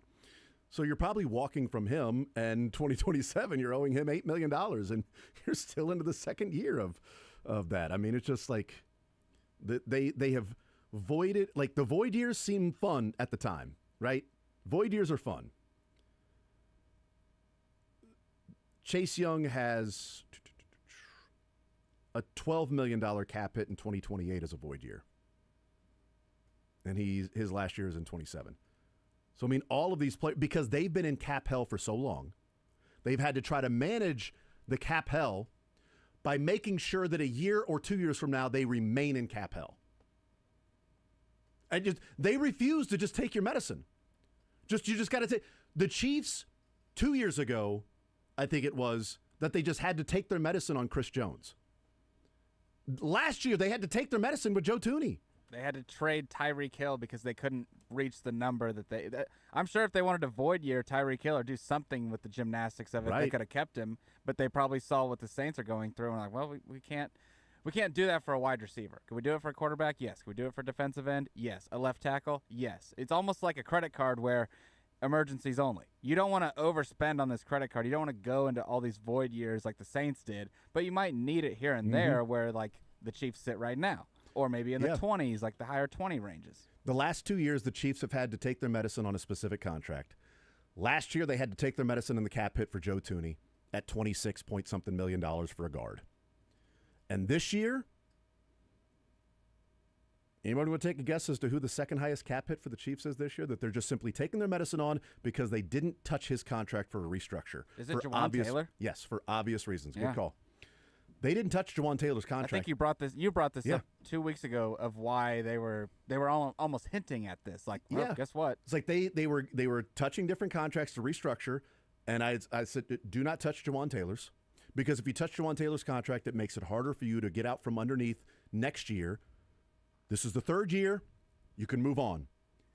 And you can move on with minimal damage the next year, as minimal as possible, if you don't then say we're going to get into his contract restructure, and now it's going to be tougher to move on from him after 2025. You tried it. It's been okay. It hasn't been $20 a year okay. So in 2025, you got to pay him $27.4 million against the cap. And you know what? Then walk away. And they can also look at it like this. We didn't get Ronnie Stanley, and we didn't like any of the other tackles. So why not this year of all years when there isn't a great tackle, there isn't a lot of players really to spend money on at all, let's just take the medicine right now. They're paying a rookie, and same thing with Jalen Moore. I mean, they're paying $38 million for their tackles against the cap, not counting Simmons. So I guess Simmons we can probably count, right? Since he signed his deal. I think so. So Simmons is 2.7 is what it's listed. So you're looking at about $40 million that you're paying your right and left tackle, and you're combined not stuck with for a this bad year. Contract anymore For this year, yeah.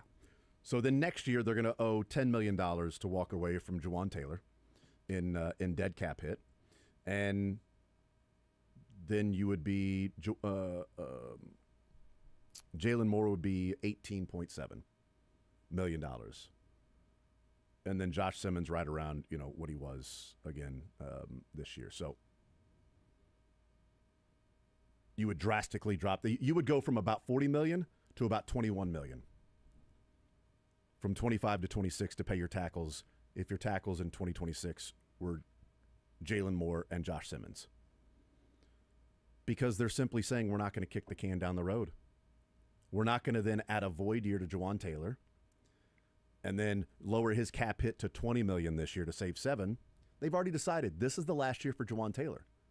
They had decided 2 years ago that Joe Thuney was going to be on a contract and they were going to take their medicine because they kept restructuring his deal.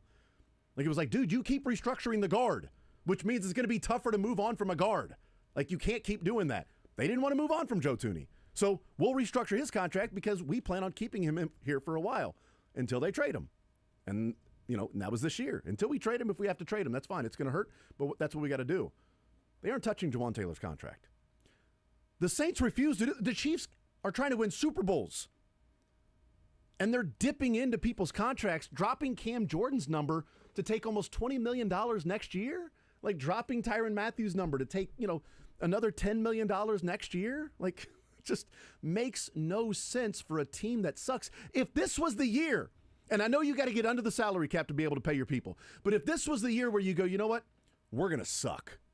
March for Arch. We are going to take our medicine this year with the salary cap. We're going to just eat as much of it as we can. Just eat a bunch of crap and suck and be at the top of the salary cap and have some free space moving forward. No. We're going to give ourselves room to go out and make some moves this year and be $40 million over the cap next year and maybe have the number 1 pick in the draft. Even if you set it up to have the freedom in Arch's or Nussmeier's second year, that's still a smart move because really the first year, they're a rookie. So what are you going to do? You're going to Jaden Daniels and C.J. Stroud are the outliers in history of going far in the playoffs, and they still didn't even win a Super Bowl. So you might as well just do, even if you take it next year. And what did the Washington Commanders do? Because they had space. They see Jaden Daniels. They've got space to make moves, and now they acquire all these pieces, and they say, now our window is 3 years. We got 3 years with Jaden Daniels at quarterback paying these guys to try to get ourselves a ring. And then we're going to have to pay Jaden, and then everything changes at that point. Could you imagine telling a Commander fan, like, this was going to happen, 2 years ago? Yeah, no kidding, man. They would have told you to, get sober. Whatever you're taking, I'll take some. We'll take a timeout. We'll come back, continue rolling more zone next.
Wrapping up this hour, we'll talk with Joel Penfield from Royals Baseball. Tweet into the show from Jim Wood says it's an Instagram piece that he connects. Says this piece indicates the surgery would guarantee debilitating arthritis and degeneration for Derek Carr. Be a major factor in making such a decision. In looking at it, the arthritis and degeneration aspect is highlighted from having your second surgery on that, which Derek Carr's already had one. So it's an interesting point on the case studies and what the return to play looks like for having a second shoulder surgery on a labrum for throwers and how difficult that is. We'll see what happens with that. It does seem pretty, again, conspiracy theory. And then Big Cajun can tell you as a lifelong Saints fan, tanking is unacceptable. Been losing enough since 1967. Thank you very much.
All right, we'll continue right here on Sports Radio 810 WHB. Jason Anderson with you, Dylan Michaels. We'll talk with Mick Schaefer coming up an hour from now. Some Learn Funniest Best coming up in the 1 o'clock hour. Royals get ready for the Houston Astros, a 3-game set on the road. Quick little road trip. Michael Wacha on the mound. Royals trying to bounce back after back-to-back losses.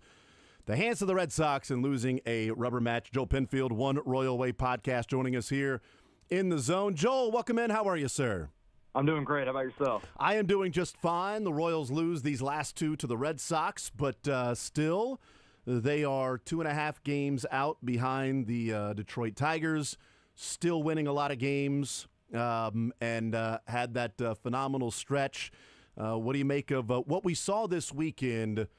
They lose a rubber match game. That sucks. That has been a bugaboo for them the last year and 40-some-odd games. The offense continues to struggle, but what's your takeaway from the Red Sox series victory?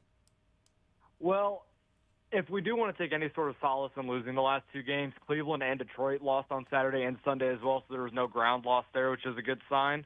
Although, unfortunately, during that stretch, they only gained a game and a half, I think, where they won 16 of 18 because Detroit was just as hot and so was Cleveland. A tough series.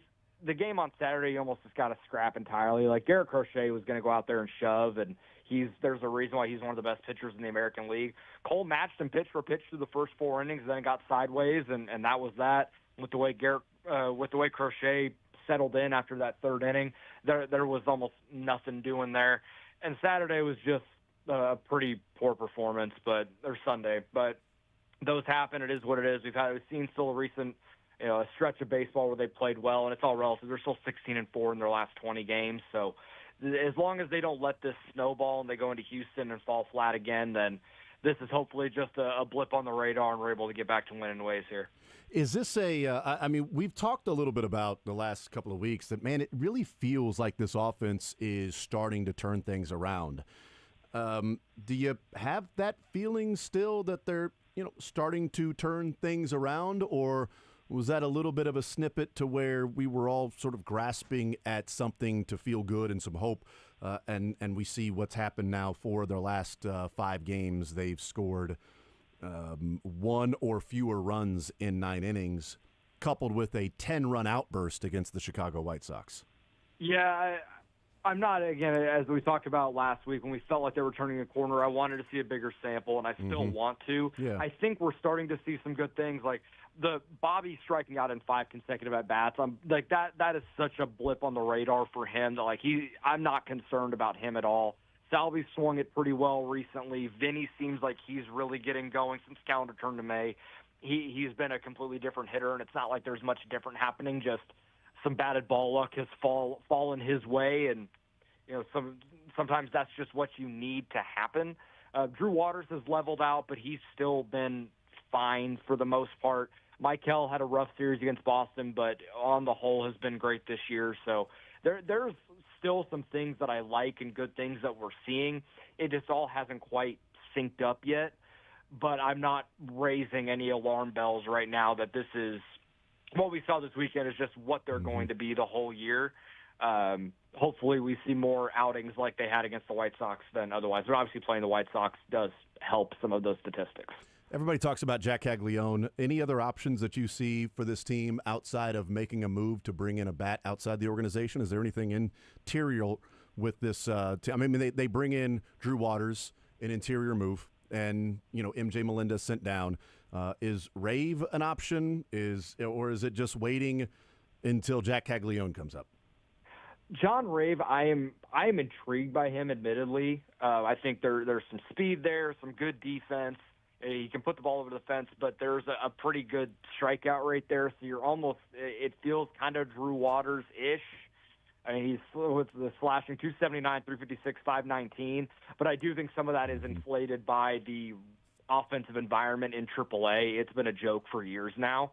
So I'm not sure. Nick Lofton could be a guy, but we also know that he's not going to provide a whole lot of power, which is something that this team needs. But maybe he provides some stability with a high walk rate and some positional versatility. But I think both of those guys are just it's like putting a poster over a hole in the wall. Like, it's not actually solving the issue. It's just a temporary fix. And I think the only person that can actually come in and fill that hole and actually be a legitimate, like, a guy that can actually cause a spark and be a legitimate part of the offense is Jack Caglione. Whenever they decide to send him up to AAA, we can start the clock. But putting that poster over the hole could get you out of offensive prison like Andy Dufresne. Correct, yes. So like it is. There is a way to do that.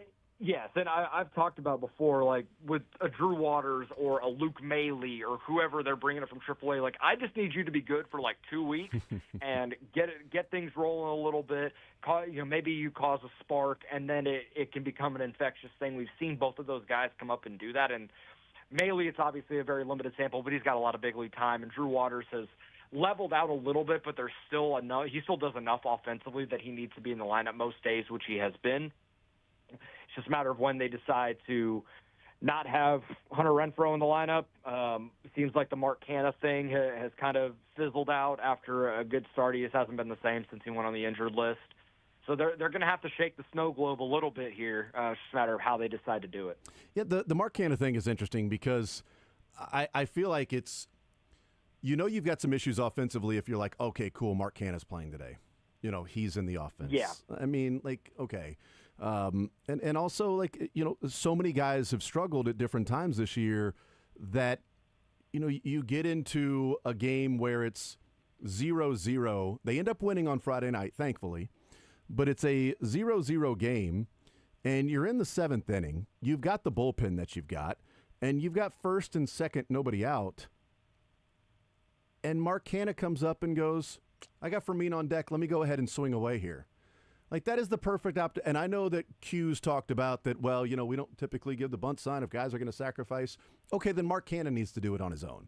Like, that's not a situation where Mark Canha goes, all right, I'm going to drive the runs home. He hits into a double play, and that was incredibly frustrating because that's perfect right there. Fermin up next. Fermin can, hit one, deep enough to where then you're going to score as Michael Massey. That was it was Garcia at second. Because Garcia led off with the walk, and then Massey got walked. So it would have been Michael Garcia at third with Freddie Fermin up there, second and third with only one out if Mark Canha comes up and just bunts him over. That was frustrating in that game. They end up winning. Then we see a couple of other times that guys are unable to get the bunt down. Freddie Fermin unable to get a bunt down in a situation. Yesterday, Jonathan India unable to get the bunt down in a situation and ends up striking out or ends up hitting into a fielder's choice. Biggio did get the bunt down with 2 strikes. Somehow was able to do that. Nearly got hit in the face doing it, but he laid his life on the line for it. But also, if you get it down the first 2 strikes, you don't have to worry about almost taking one off your lips on the to make sure that I have to do whatever it takes to put this thing in play. Like, this is a team that offensively, if you're not hitting the ball over the fence or driving it into a gap, like, you've got to do some of those smaller things to take advantage of how good your pitching staff is. And I just thought that was a big mistake by Mark Canha, not the double play, but to not bunt the guys over and move into second and third with one out with your bullpen. And Jonathan India has to be able to lay down a bunt. And Fermin as a leadoff was guy, awesome. you need to. And Fermin was awesome in laying down a couple of bunts. So that was really surprising. When he came up and tried to bunt, I'm like, oh, this is going to be good. And it didn't work out. Like, those things have to happen.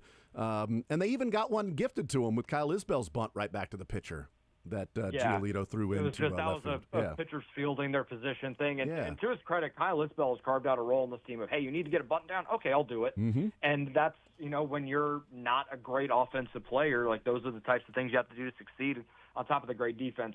Just so this is out of – because I looked it up talking about Mark Canha getting a bunt down. You know how many sacrifice hits he has in his career? Or sacrifice bunts? Wow. And he's been in the league for 11 years. I'm gonna guess minimal. One. And it was his second year in the big leagues. Yeah. That was in 2016. Yeah. I said it with Salvi that, okay, I know that you don't necessarily ask guys who don't bunt to put a bunt down, but Mark Canha on this team should know how to bunt on this team. That I think that is fair. Yeah. Because when you mentioned it, you got that thought going in my mind of, well, how often has he actually been told to do that? And clearly it is not very often. And Freddie, too. I mean, Freddie, to his credit, like he tried to get the bunt down. Trying to lay a bunt down against 102, that's not easy for anybody. For I don't sure. care who you are. You don't care if you're the best bunter in the world. Tough spot, but then obviously he's able to make up for it later in the game, getting the game-winning hit. So all's well, I guess. And in the 11th, again, I'm not expecting Salvi to lay down a sacrifice bunt. I haven't seen how many he's had, but you did have first and second, nobody out in a 1-1 game in the bottom of the 11th, and one run wins it. They end up getting it in the 12th, but still, and Salvi strikes out, then Garcia strikes out, and Massey pops up, and it's like, man, if you could find a way to move those guys over to second and third, or even just Bobby to third, boy, Q loves that safety squeeze. And with Garcia up there and Bobby at third, ball game. Game's over. Yep. Lay the safety squeeze down. It's done. That's my favorite. We'll do safety squeezes. We'll do all that. But getting a runner over and just winning a game in the extra innings. They basically can't. The reason why they changed the rules is for that. So you can basically just end the game if you want to as a home team. Right. They did win it in the 12th, thankfully. But those are the small little things that sort of get frustrating. And I don't know how much the inning yesterday changes if India gets the bunt down before, grounding out, because then it's second and third with one out. Bobby's up there. Maybe they pitch around Bobby, and now there's bases loaded, one out for Vinny. Maybe he grounds into a double play. Or maybe he puts one in the gap because the guy's, Giolito's worried about being so fine with Vinny up there and not walking in a run. Who knows what happens at that point? But those are the things that have to be done. Joel Penfield is our guest. What do you make of what we're seeing from Vinny Pasquantino?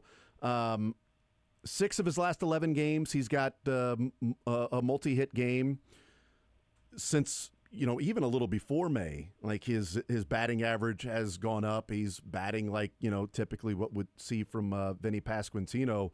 Are we now seeing this to where, okay, now Vinny's back to being Vinny. Bobby's going to get hot again. Salvi's hitting the ball hard. The top of the lineup is going to be back to producing, and they're going to start scoring, 4 or 5 runs a game if Vinny can, continue to hit like this.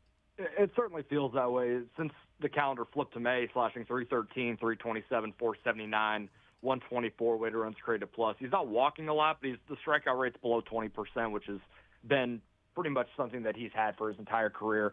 Seen a lot of power from him. A couple home runs there during this stretch. He's got, like you mentioned, the 6 multi-hit games in May. And I talked to him about it after the game on Saturday, and he just said, I don't think anything different is happening. I'm just, some of these hits are just falling where they weren't early in the year. And even he's had a lot of his outs in this stretch that have been loud outs, hard line drives to either the second baseman or, it elevates a little more and it's a hard line drive to the right fielder. So there's some bad luck even in this stretch for him. But he seems to be doing the right things. He's using the opposite field a little bit more with 2 strikes, which is something that he utilized a lot early in his career, but has gotten a little more pull happy as he's been in the big leagues. But when he's rolling, this offense is very different. I've said it. I said it at the end of last year, and I said it coming into this year. Bobby is a generational talent. He's one of the best players in all of baseball. The straw that stirs the drink for this offense is Vinny Pasquantino. We saw what happened when he left last year, but we saw when he was hot for stretches last season when this was a top 10 offense throughout most of 2024, despite some of these same sort of deficiencies that we saw, last season similarly outside of Vinny, Bobby, Salvi. But you add in a much better hitting Vinny Pasquantino, it makes a ton of difference for this offense. We need to see him continue to play this well. Is this who Vinny's going to be as a guy that doesn't walk very much anymore? He came up and he came up and it was like, this is his eye is great. I mean, he walked every 11 plate appearances when he came up that 2023, 2022, whenever it was. 2022. 2022. Yeah. He walked every 11 plate appearances, even as a rookie. Like, they're not pitching around him, he oh my walked God. more than he struck out his first year in the big leagues. Right, and that's slowly gone backwards. He has 1 walk in his last 68 plate appearances. It's been kind of wild to see. I would have been shocked if you'd have told me that a couple of years ago, because that's one of the things that he was going to do was walk and get on base and have a great eye and be more selective at swinging at things. But, last 15 games, last 16 games, the guy's got 1 walk and 13 strikeouts. And that's 68 plate appearances there. He's still got 6 extra base hits in those 16 games, so it's not like he's not doing anything. It's just odd that there aren't any walks that are coming along with him hitting the ball harder now. Yeah, he's talked about trying to be a little more aggressive and taking chances a little bit more, kind of taking his shots when they're available, whereas he probably would work the count a couple of years ago. And I think he might, just my opinion, he's swung the pendulum too far in the other direction when it comes to being aggressive. I think if he can kind of level it back a little bit, and even if he's walking like 8%, I'm not asking for anything crazy. And I think that might be pretty close to where the number is at for this season. Let me get that here. He's walking less than 6% of the time, and it's gone down every year he's been in the big leagues. Mm-hmm. And the strikeout rate has increased like a little bit. It was 12.8 last year, which is still an elite number, but it's up to 19 this year. I mean, that's a pretty significant jump. Now, a lot of that came early in the year as he was still working back from that, basically playing through that hamstring injury. So I think some of this is now he's healthy, or healthier than he was earlier in the year, and we're seeing the benefits of that. Yeah, visiting with Joel Penfield. Also in these 3 games where he's batted lower in the lineup, batting 6th or 7th in the lineup in these 3 games, he's 4 for 11 with 2 RBIs and a home run. I don't know. Those are against tougher lefties, too, that they slide him down in the lineup. So even against some tougher lefties, moving him down to 6 or 7 in the lineup, I'm not saying to move him down and keep him there, but I don't know if there's anything to that or not. That that's almost a 400 batting average that he's got in that little bit of time. It's going to be really interesting when or if Jack Caglione comes up, because I think that guy is a built-in lab 3-hole hitter. And you give me a top 5 or actually 6 in a lineup that goes Jonathan India, Bobby Witt Jr., Jack Caglione, Salvador Perez, Vinny Pasquantino, Maikel Garcia. It's going to win you a lot of ball games. Yeah, visiting with Joel Penfield, One Royal Way podcast. All right, what do you make of the series with the Houston Astros? They are there for 3, and Yordan Alvarez is on the IL. Joe Espada said of Jose Altuve that I believe yesterday, when did he go out? He went out Saturday. So yesterday he said he woke up, he feels a little bit better, but he can still feel the hamstring there when he's walking, so a little bit of tightness. So we'll give him a couple of days off and see where we're at. Well, they gave him the day off yesterday. They give him the day off today. That'd be a couple of days and then see where they're at. I think a decent chance that Altuve misses the series against the Royals and without Yordan Alvarez. How much does that sort of put a spotlight on? You're playing the Astros without potentially Altuve and Yordan Alvarez. It kind of feel like you need to get 2 of them here in Houston, even though they're playing better baseball. But that's a different animal and a different beast for their offense when that happens. Yeah, they need to get 2 here, and I believe they're going to miss Hunter Brown as well. It sounds like they're going to move his spot back to the weekend against the Rangers, which is a divisional series. So they're still – I haven't seen a probable for Wednesday. I think that would have been Hunter Brown's spot. Mm-hmm. So that adds to the Royals being like, hey, you're able to kind of chalk up that game on Sunday. Like, look, their ace went, he shoved, and we move on. You're not going to have that excuse this time, and it's going to be the back 3 guys in your rotation. But the good news is all 3 of those guys are pretty darn good. So you feel like you're still going to be able to pitch well enough. And I feel confident going into almost every game because I know that the starting pitcher for the most part is going to keep the Royals in these games. It's just a matter of, is the offense going to be able to scratch enough across to where there's not crazy pressure on your starter to go 6 or 7 one-run or shutout ball. If you get that, great. But I'd also like them it to be with like a 4 or 5-0 lead going into the 7th instead of 0-0 or 1-0. Yeah, there's not a pitcher that they have, and even in the bullpen, and I know Zerpa got hit around, so maybe he slides out of this category, but there are very few pitchers that you would throw up there in a leverage situation that I'm just like, this guy's got no chance. This guy's toast here. And we've seen that in the bullpen last year at the beginning of the year. Plenty of other years where there's a starter on the mound or a guy in a bullpen out there like this. You better score 8 runs today if this guy's going to go out there. I mean, it doesn't matter. You mentioned, they got the back 3 of the rotation. Great. 2.98, 1.69, and a 3.57 for Lorenzen as their 3.45 in the rotation, which also sets up for their top 3 against the Cardinals. So ain't nothing wrong with that. But there isn't a guy on this team that you would expect in a high leverage situation to come in that I'm like, yeah, he's just not going to get the job done. Doesn't mean he'll get the job done every single time, Joel, but I don't know in a high leverage situation that they go to the bullpen and bring somebody in at the spot we're in right now where I'm like, This is gasoline right here. You got no chance of keeping this runner from scoring. I feel pretty confident almost anybody they throw out there, certainly every starter out there. I'm like, yeah, if the Royals just find a way to scratch across just a few runs, I don't know, and score 3 or 4, like you're going to win. You're going to play 600 ball if you can just get 3 or 4 runs a game.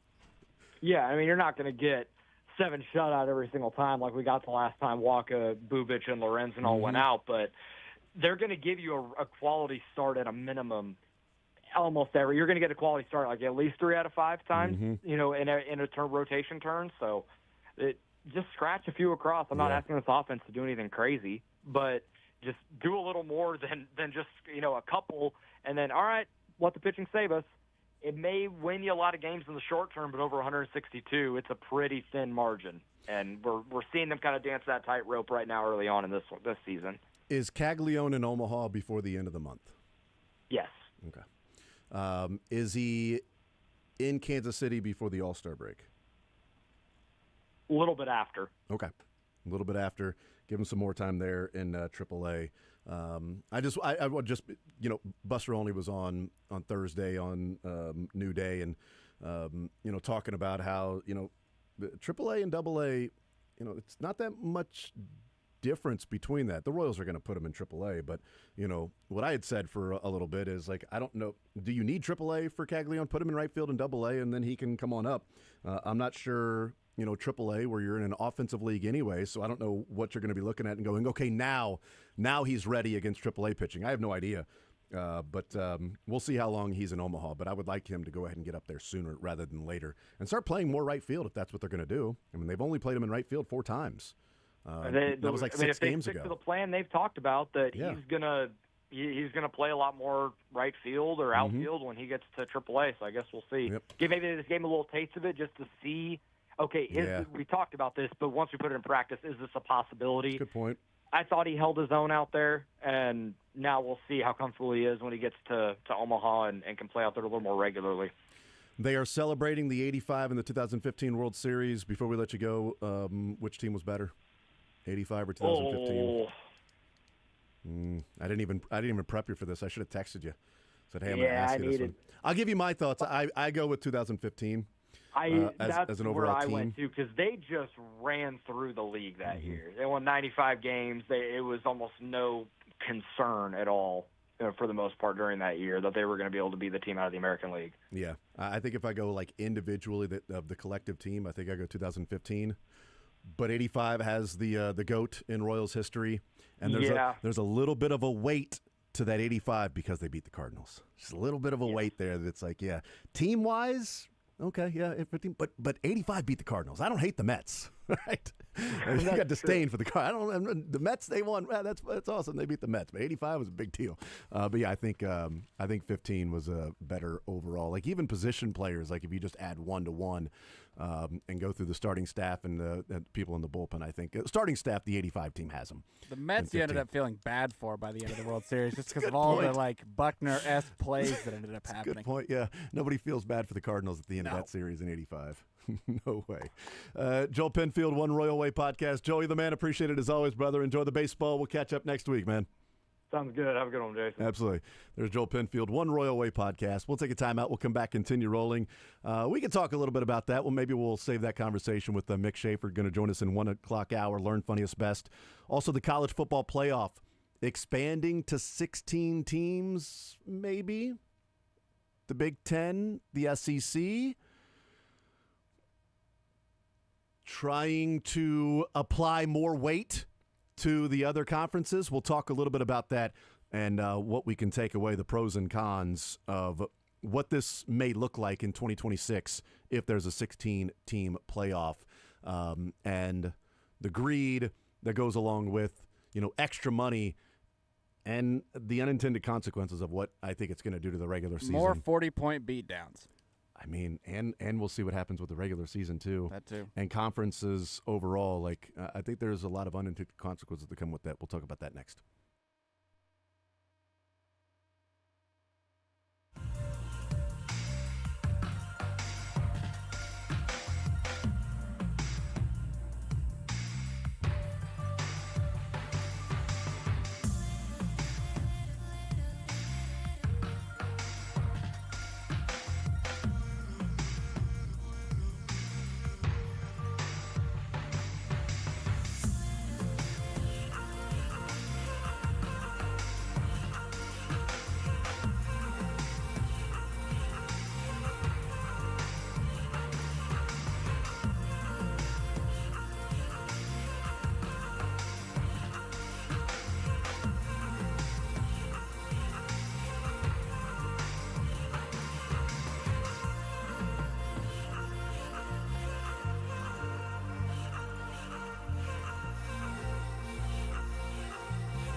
WIP, Jason Anderson with you, Dylan Michaels. We'll talk with Mick Schaefer coming up at 1 o'clock. It looks like we're heading towards a 16-team playoff in 2026. And we've been longing, we've talked about a playoff, like everybody's been longing for a playoff for a while now. I'm not as big of a fan as to making sure that, the group of sixes get in, and I know that we've talked about that. And I've got my reasons for all of those things and feelings on that we've discussed. And, yeah, okay, that's fine. I'm a big conference homer. That's fine. We're seeing now that they're meeting and potentially coming up with 16-team playoff starting in 2026.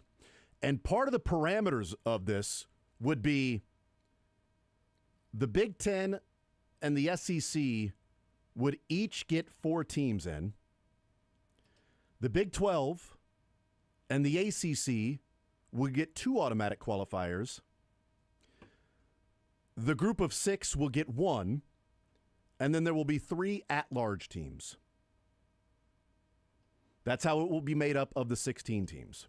There will be an alliance between the SEC and the Big Ten for scheduling, and the SEC has talked about going to 9 conference games as opposed to the 8 conference games and the 4 non-cons and the small school that they play the game before their 11th game of the season before they play that final game that typically most of these SEC teams play, the Institute of No Thumbs to get ready for their final game.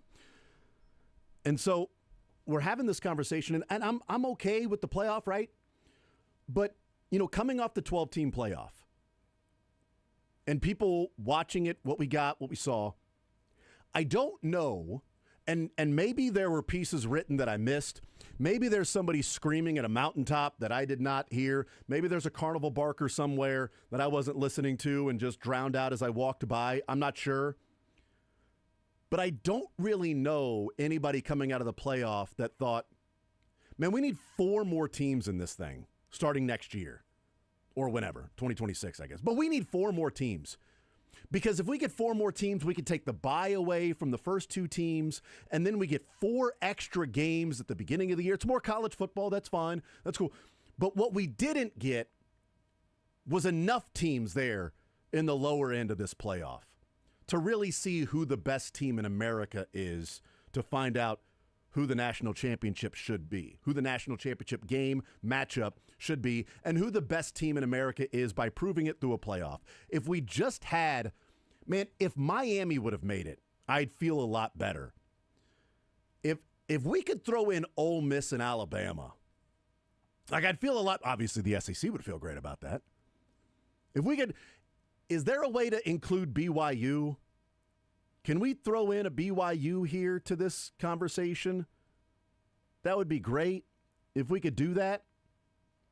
We need more of these teams in the college. And I know the Big 12 would be okay with it. They'd love that. But here's the problem with those things is if we're looking at last year's 12-team playoff and saying this thing goes to 16 and the SEC is going to get 4 and the Big 10 is going to get 4, then you're also going to give 3 at large.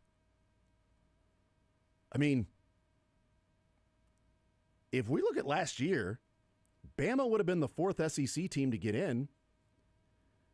And then 2 of the 3 at-large bids, based on who was ranked there that did not get in the playoffs, 2 of the 3 would have been Ole Miss and South Carolina.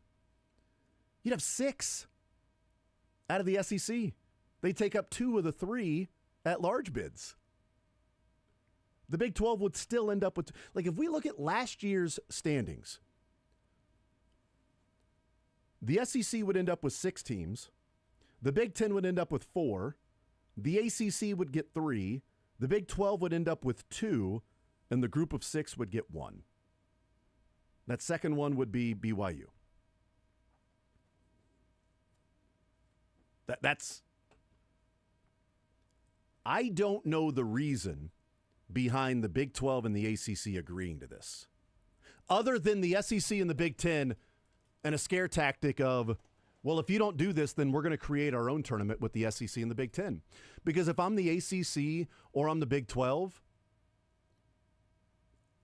there's a little bit of a game of chicken to be played of, okay, prove it.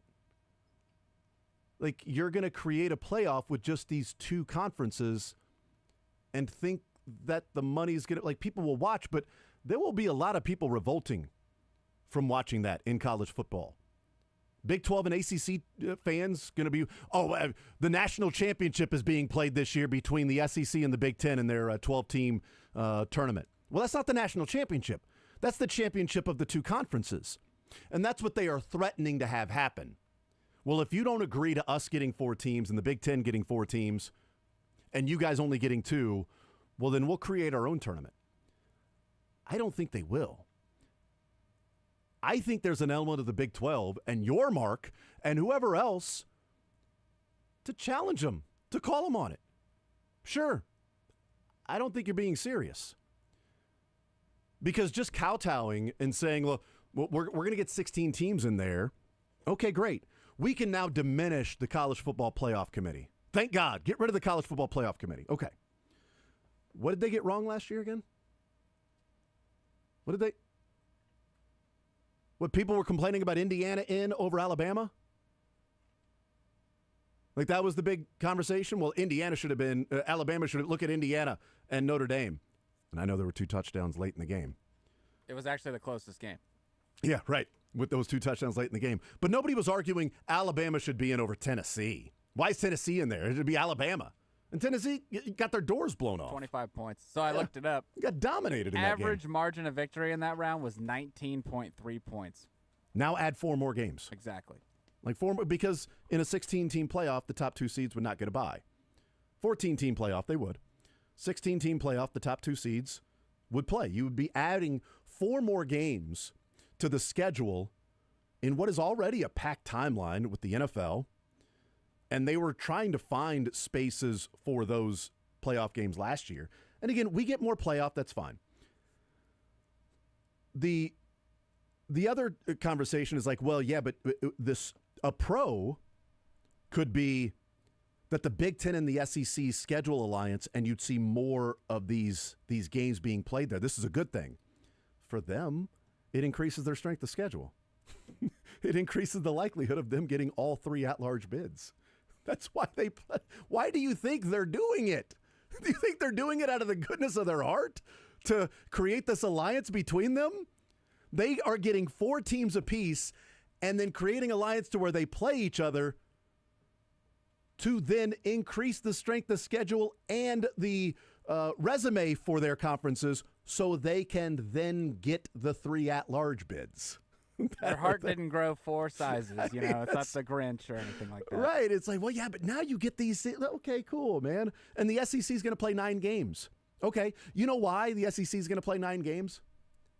Because what this does is it completely eliminates any non-conference. And that's why the SEC and the Big Ten would agree to play non-conference together to increase the likelihood of them getting the at-large bids. But if we're going to give 4 automatics to the Big Ten and 4 automatics to the SEC, 2 automatics to the Big 12 and 2 automatics to the ACC,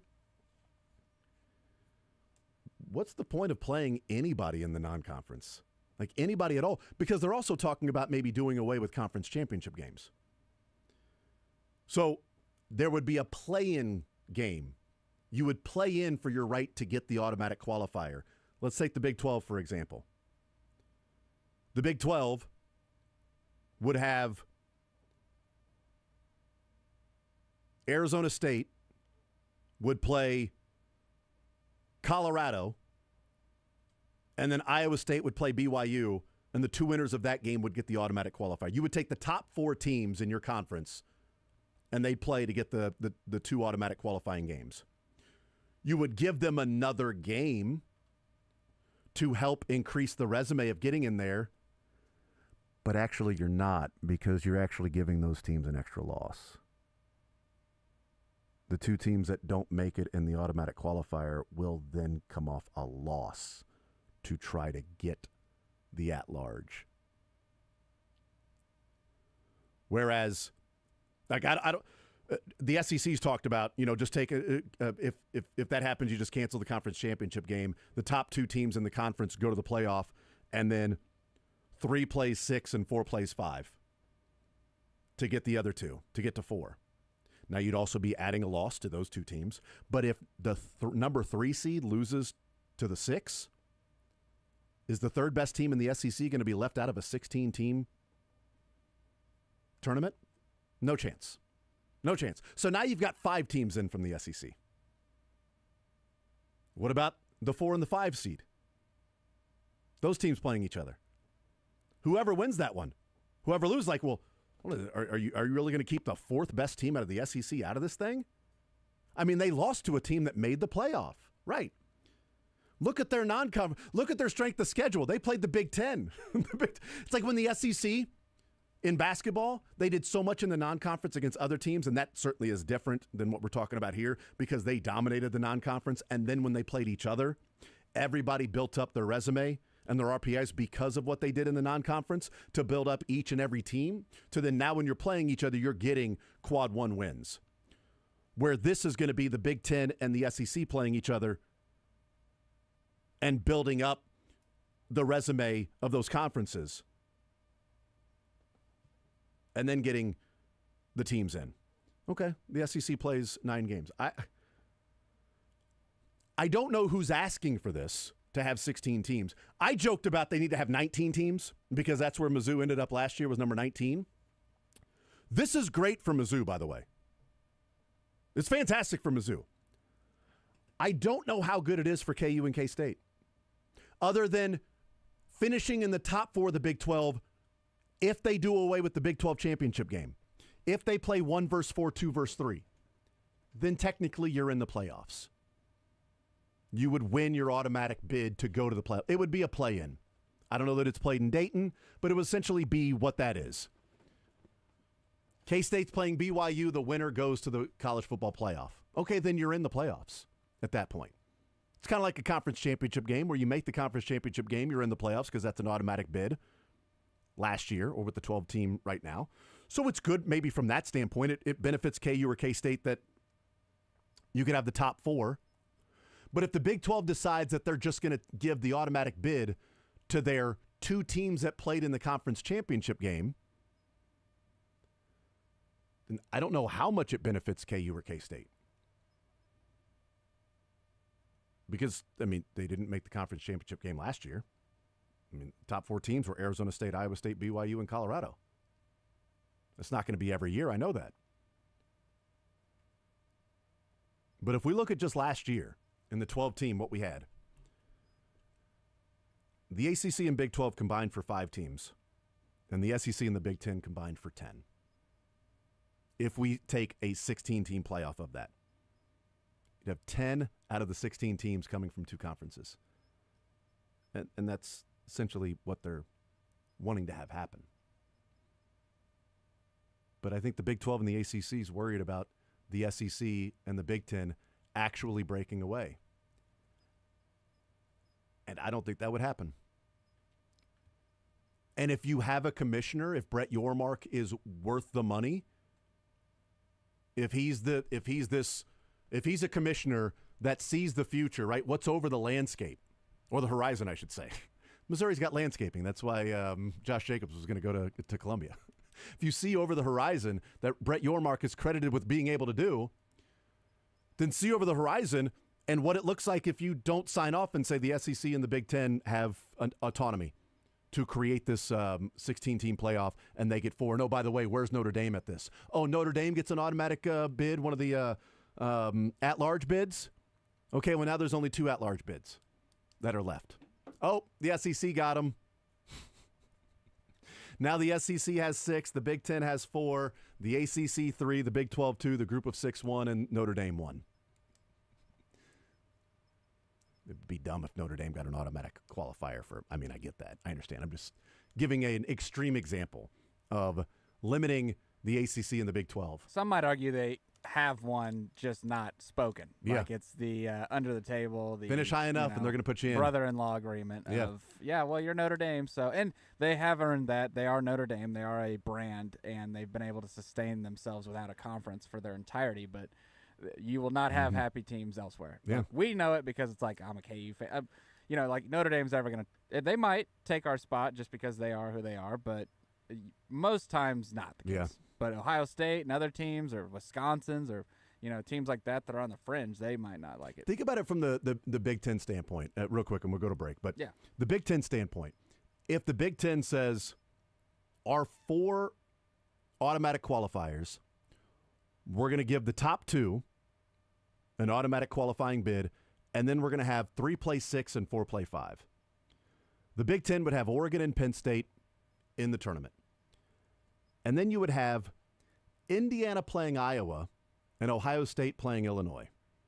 Those would be Iowa would be in the playoff, essentially. Iowa would be playing for a playoff spot out of the Big Ten.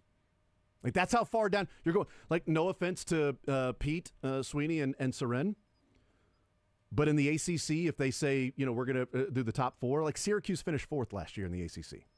Like, those are the teams you're talking about of playing for the automatic qualifier in that particular conference. You would lose conference championship games, I'm pretty certain about it. And there's no reason to play non-conference anymore. Only thing that matters is your non-conference getting you ready to play your conference season. That's what you would do. You would play smaller schools so that you were ready to go through your conference season, because that's all that matters is finishing in the top 4, 5, or 6 of your conference. So I don't need this tough game in the non-conference. They were debating that last year for less. Yeah. Like there was less incentive to sit out the championship game last year, and they were already debating it. It's happening, though. We're going to get the 16-team playoff in 2026. They're going to make a lot more money. There's going to be more games. I don't know how competitive those games will be. They will put it under the cloak of accessibility to other teams, when really you're increasing it by 4, and you're giving the Big Ten and the SEC at least 2 of those 4 spots. You're paying for advertising. Make sure you pay for it in the first half. Probably right. Those are the prices. I don't want to be the first commercial break of the 4th quarter. No, thank you. Why are these second half prices way cheaper? At halftime, you can actually cancel your your campaign. We'll take a timeout. Come back. More Zone next.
810 WHB, Jason Anderson with you.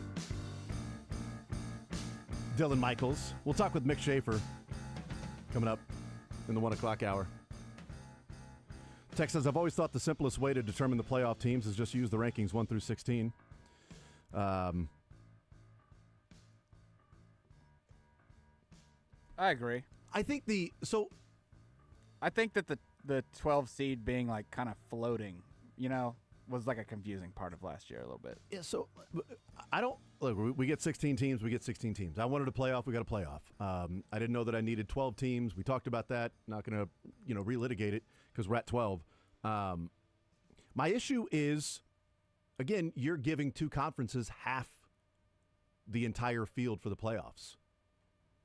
If you're going to 16, you're giving two conferences half the field already, and you're giving the other two major conferences, 25% of the field? That's it? You get 25%, we'll take half of it. And this is supposed to be equal. But also, they don't view them as equals. They don't think that the ACC and the Big 12 is their equal. I understand that. We haven't seen that, because they've lost teams. The Pac-12 obviously losing teams to the Big 10. The Big 12 losing Texas and Oklahoma. Those are the power conferences that are there. They certainly are. I don't think there's any debating that those are the better conferences. But if I'm the Big 12 or the ACC, again, I'm saying prove it. And maybe they will. Maybe they will. And you're like, whoops, our bad. Can we go back and do that 16-team playoff again where we are guaranteed to get two teams in there? I just don't think the Big 12 and the SEC are going to be like, all right, we're just going to have a tournament with only us. Right. And there won't be any other teams in there. And everyone thought the SEC was the best football conference, and they were not last year. So just what you think is the case doesn't mean it's the case. I mean, the Big Ten, look at what Ohio State did to Tennessee. And right? Yeah. Yeah. We'll see. 913-912-4810. We'll also find out if and who the team and the game that'll be announced on Fox is. I haven't seen it yet. If they've done it yet, maybe they'll do it tonight. NBC this morning announced that it's going to be Eagles and Cowboys to start the season. We already have the report of Chiefs and Chargers on Friday night in Brazil. Those are the only two so far.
right, hanging out on a Monday edition of The Zone.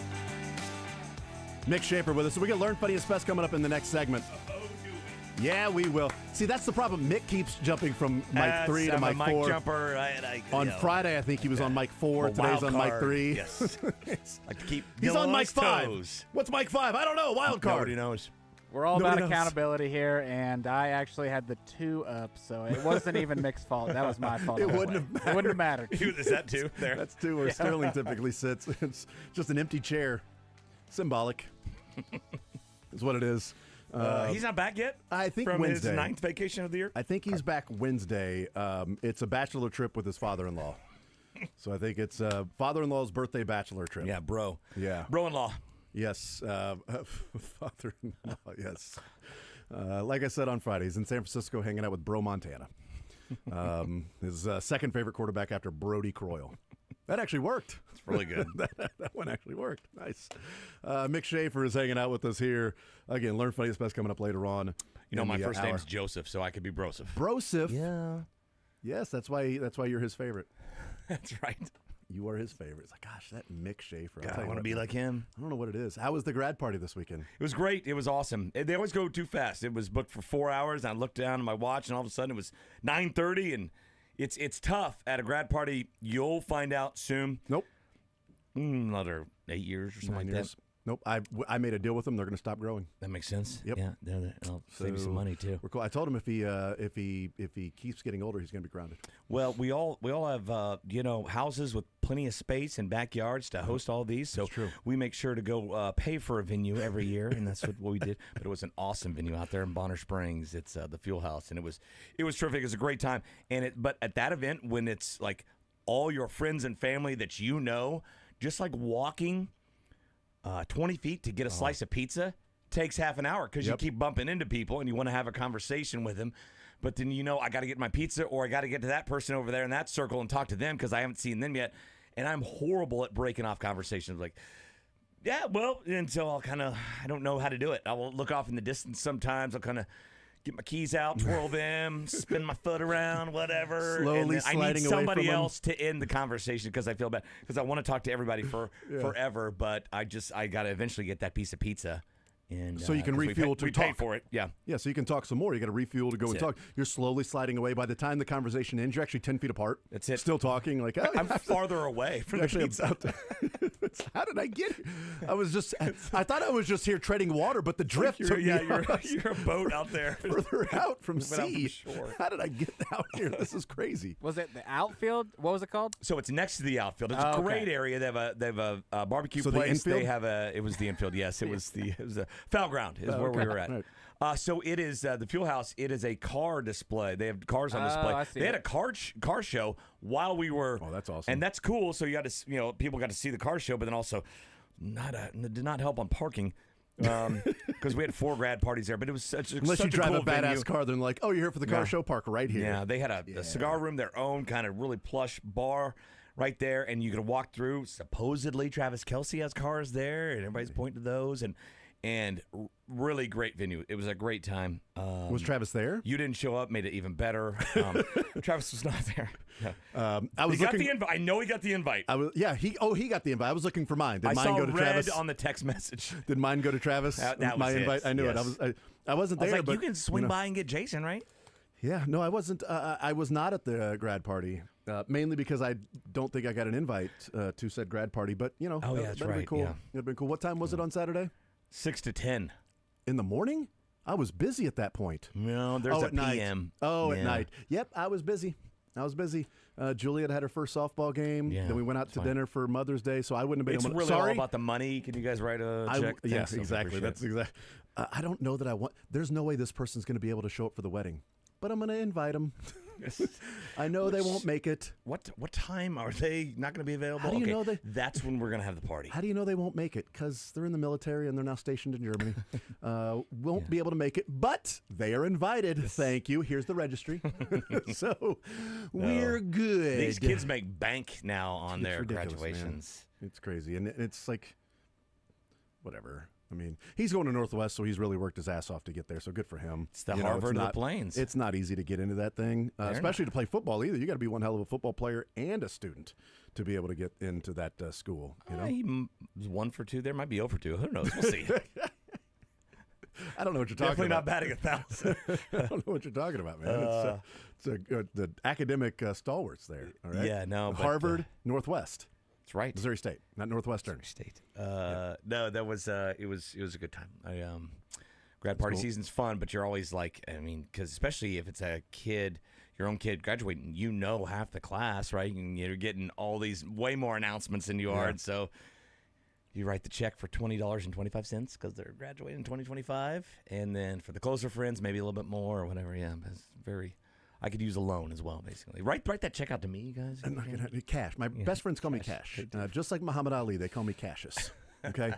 Now you, as the home of the Chiefs, Yeah. you know, back in the day, when the Chiefs would travel, like Frank Bowl and the media would just get on the plane with them. They would just take them. It was a really cool deal.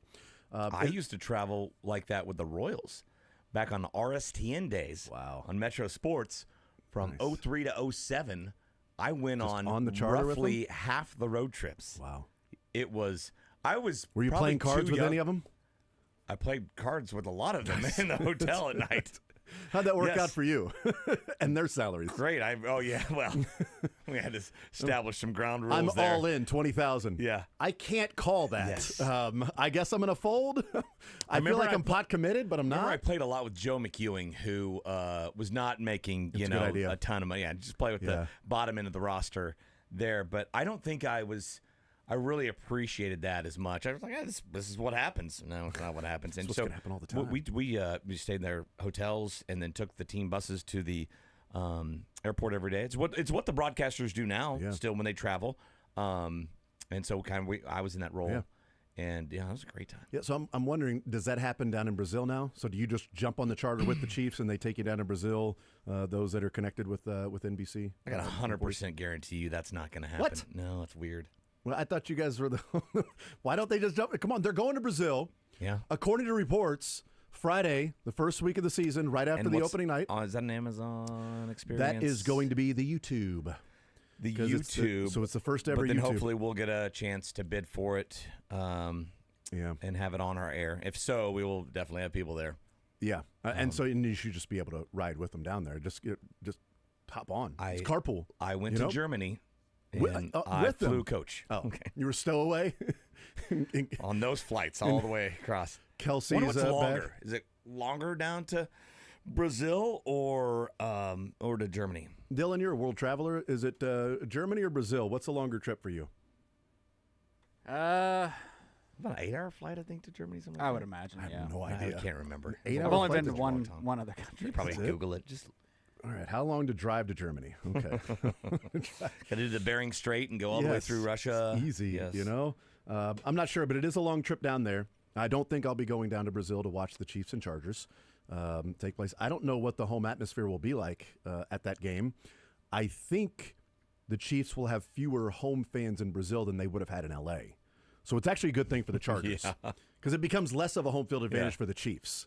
Yeah. It becomes less of an issue for the Chargers because then you got people that are fans of the Patriots and the Packers and just showing up wearing their jerseys just to watch some football there at the stadium. Here's what I learned about Chiefs fans That's next segment. in Germany. There were a lot of Chiefs fans at the game that weren't from Europe, from the United States that made the trip. Like this is so cool.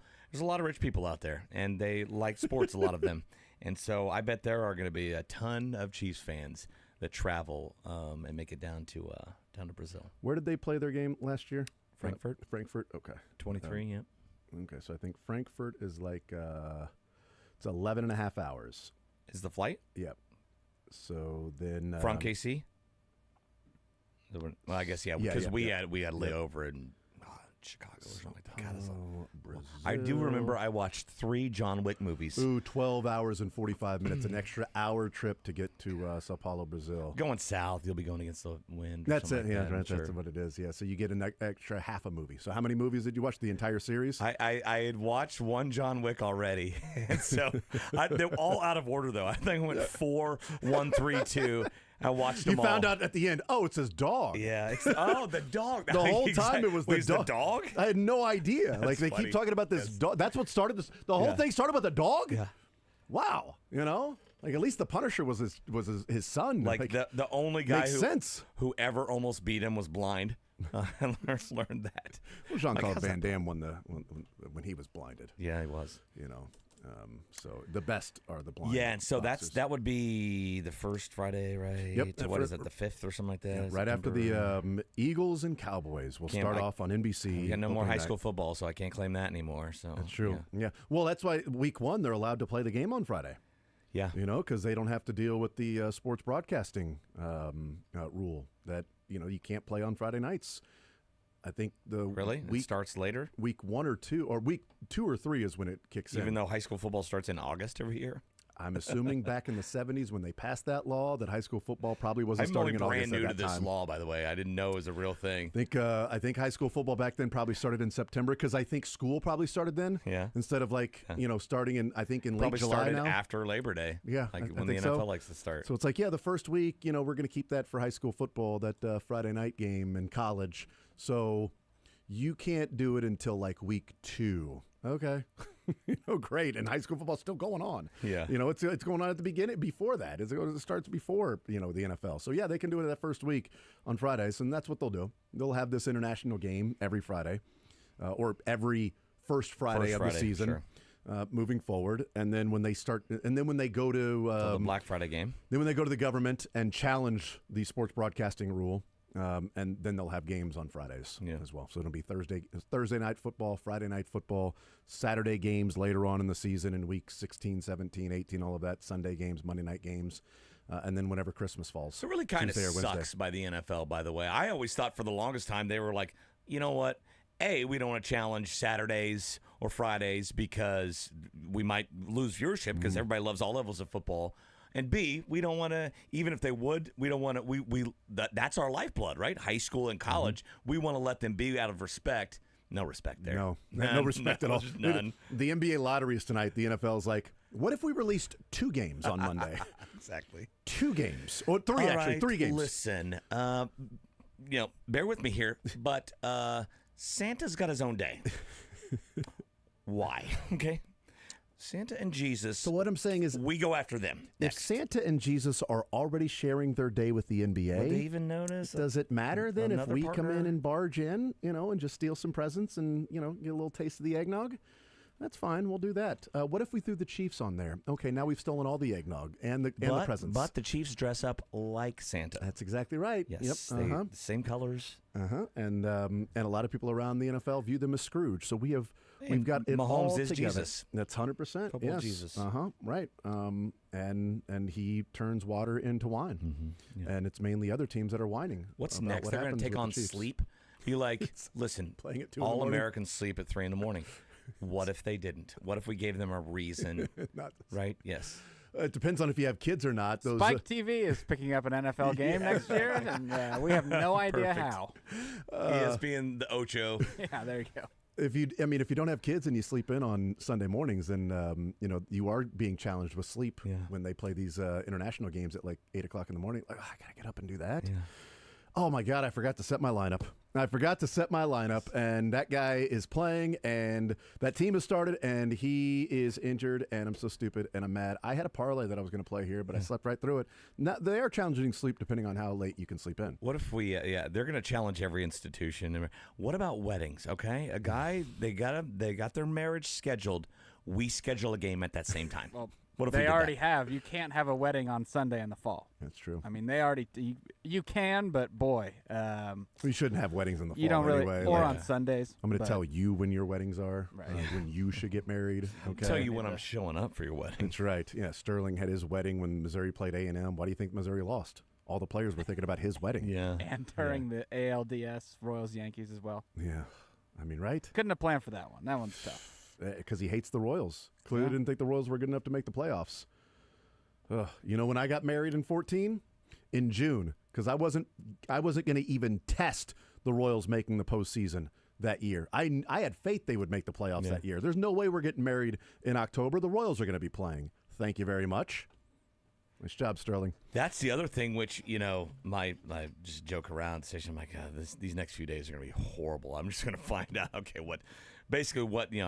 how little time I'll have on every day of the week in the fall. But then now you have the Royals up and running, and there are expectations for them to be playing in October and maybe into November, one of these times, which would be great. And so make it even busier for me, Royals. Let's do it. Yep. I still don't see anything from Amazon or Fox in the games that they are going to release at some point today. NBC this morning released it on the Today Show. The Eagles and Cowboys will start the season on that Thursday night. We knew the Eagles, didn't know their opponents, Cowboys.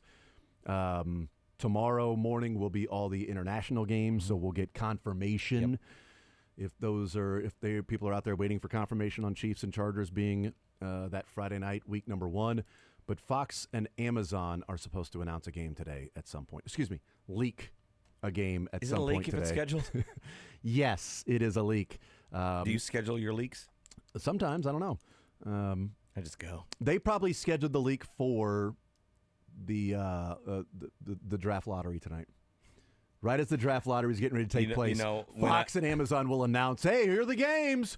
We've got this one. We got this game. First Sunday night football game of the year. First Thursday night of the year is going to be this. You know when I found out when the draft lottery was? 5 minutes ago when you mentioned it the first time. And that's the NFL. You know when that seems what day they start announcing games for the schedule? That Monday. There's games tonight, playoff games. Why do you do it? So you're already watching the NBA. You're thinking of the NBA. They're not going to do it on some random day like a schedule release for the NFL. Who would do that? That's not successful at all. That's dumb. Nobody would even think about doing that. All right, we'll take a time out. Learn Funniest Best coming up from the weekend. That was Mick Schaefer hanging out with us, heading up until 2 o'clock. Royals Astros game number 1 of a 3-game set starting tonight at 7 o'clock. Boston and the Celtics. Excuse me. Boston and New York. Celtics. Boston and the New Yorks Boston and the Knicks. and the Celtics will be playing on New York and the Knicks. That's what's going on tonight, and you can hear that right here on Sports Radio 810 WHB. More Zone coming up next.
Jason Anderson with you, Mick Schaefer, Dylan Michaels. We head up until 2 o'clock.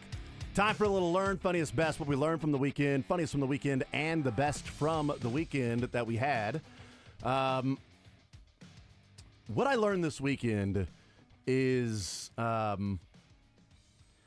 to relace a baseball glove. And there's people that can do that for you, you know that, right? Yeah, but that costs money. So I don't know if you're familiar with my work, Mick. The teach a man to fish and yes, feed him for life. There, little man, his first base mitt, the one of the strings laces broke right in the webbing, so he catches it. He's like, "Oh, the ball's stuck." He was like, "Ha, that's awesome." I'm like, "That's not awesome." Yeah, you're not awesome actually. Glove. Yes, it's not awesome.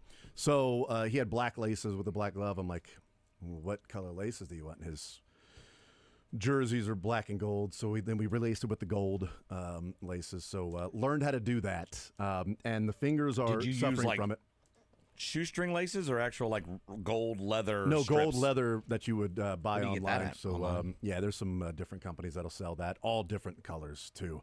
I mean, I went and bought Jules her first softball glove, and I'm like, okay, we can get this one here, or we can get this cool one that's sort of aqua, and I can put pink laces in there. She's like, no, I want the other one. I'm like, okay, that's fine with me. Now that I know how to lace it, I'll do whatever you want. What color lace do you want in your What glove? do you do to break the glove in once you buy it? So I've got one of those that those little hammer things with the baseball on the end, but I don't hammer it down. I stick the let's see how we can do this before. Don't pull a Sterling. So I'll take the glove Thank and you the so webbing of the glove, and that the thing that helps you break the glove in. I'll put club? Yes, the club. I'll put the club into the webbing, wrap the webbing around it, and then slam it on the concrete with the pole side instead of like people that hit it with Watch do the your other thumbs way. there. Do it the other way, and so to create that that pocket. So I'll do that for a while. I'll get it wet and leave it inside out, and then I'll do that and again. Working with the, you know what? I'm just going to say it. I don't care if you mark it all you want. I'm tired of trying to dance around it. I'll take the ball side of the club, all right, and smack it into the webbing. Is what some people will do. I'm just going to leave it in the webbing. I will wrap wrap the glove around it, and then pound it on the concrete shaft first on the concrete. To do that, I'll get it wet, flip it inside out. Let it work there for about an hour or so. Flip it back right side, pound it into the webbing again.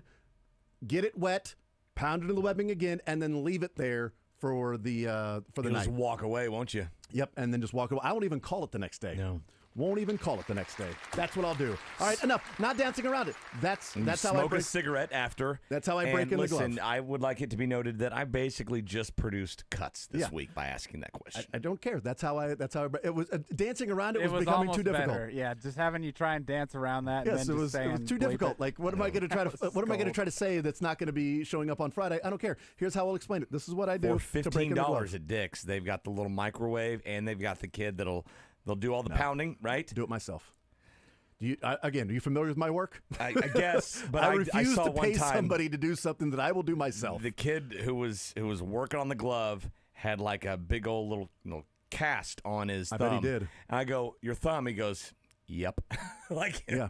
He had hit it. No, don't hit it. I'm like, Right. I'm good. I'll pay $15 to save my thumbs. No, you take the baseball side of that club, put it into the webbing, wrap the glove around it, and then you pound it on the concrete the other way. Stuff.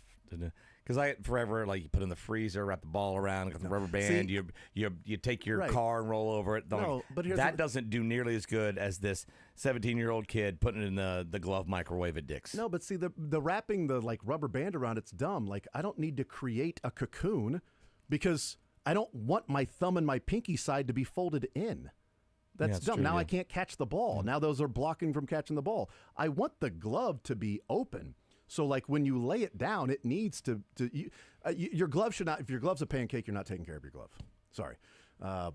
So you spend enough money on a glove, take care of the glove. Or you could just play a bunch of catch with your kid, but who wants to do That that? sounds terrible. Awful. No way. Plus, how am I going to break in a 6-year-old softball glove playing catch with? There's no way I'm going to be able to throw it hard enough. How am I going to Can't drink catch. beer and watch TV on the couch? Yes, I mean, The so Royals are on.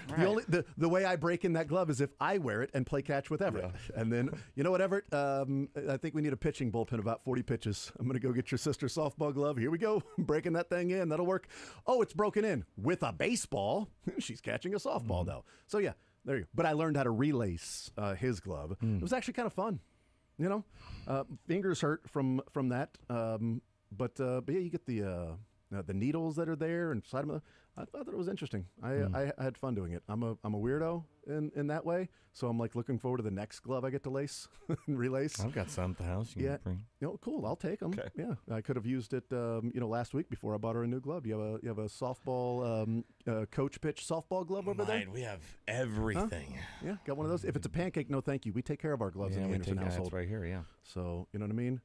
If I see that glove, boy, whew, he knows how to pack his baseball bag. You pack that baseball bag with your glove on the bottom, we got issues.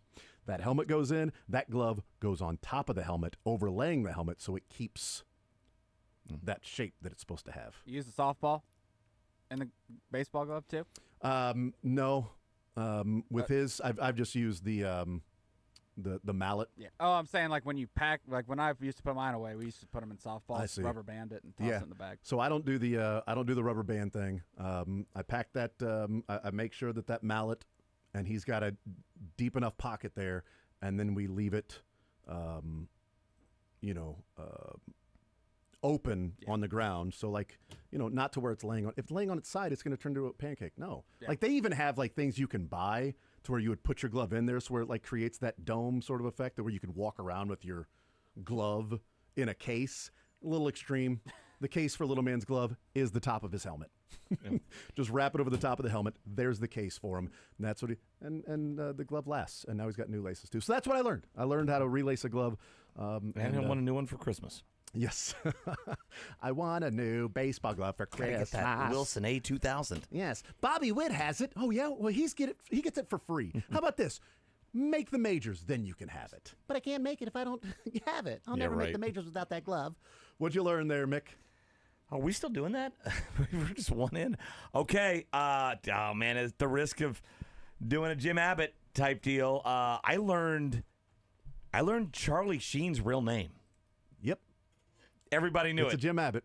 Everybody knew it. He's a closer for the Royals. Why is everybody saying Emilio Estevez then whenever he comes out? Because that's Emilio Estevez. Oh, people are calling Carlos Estevez Emilio Estevez?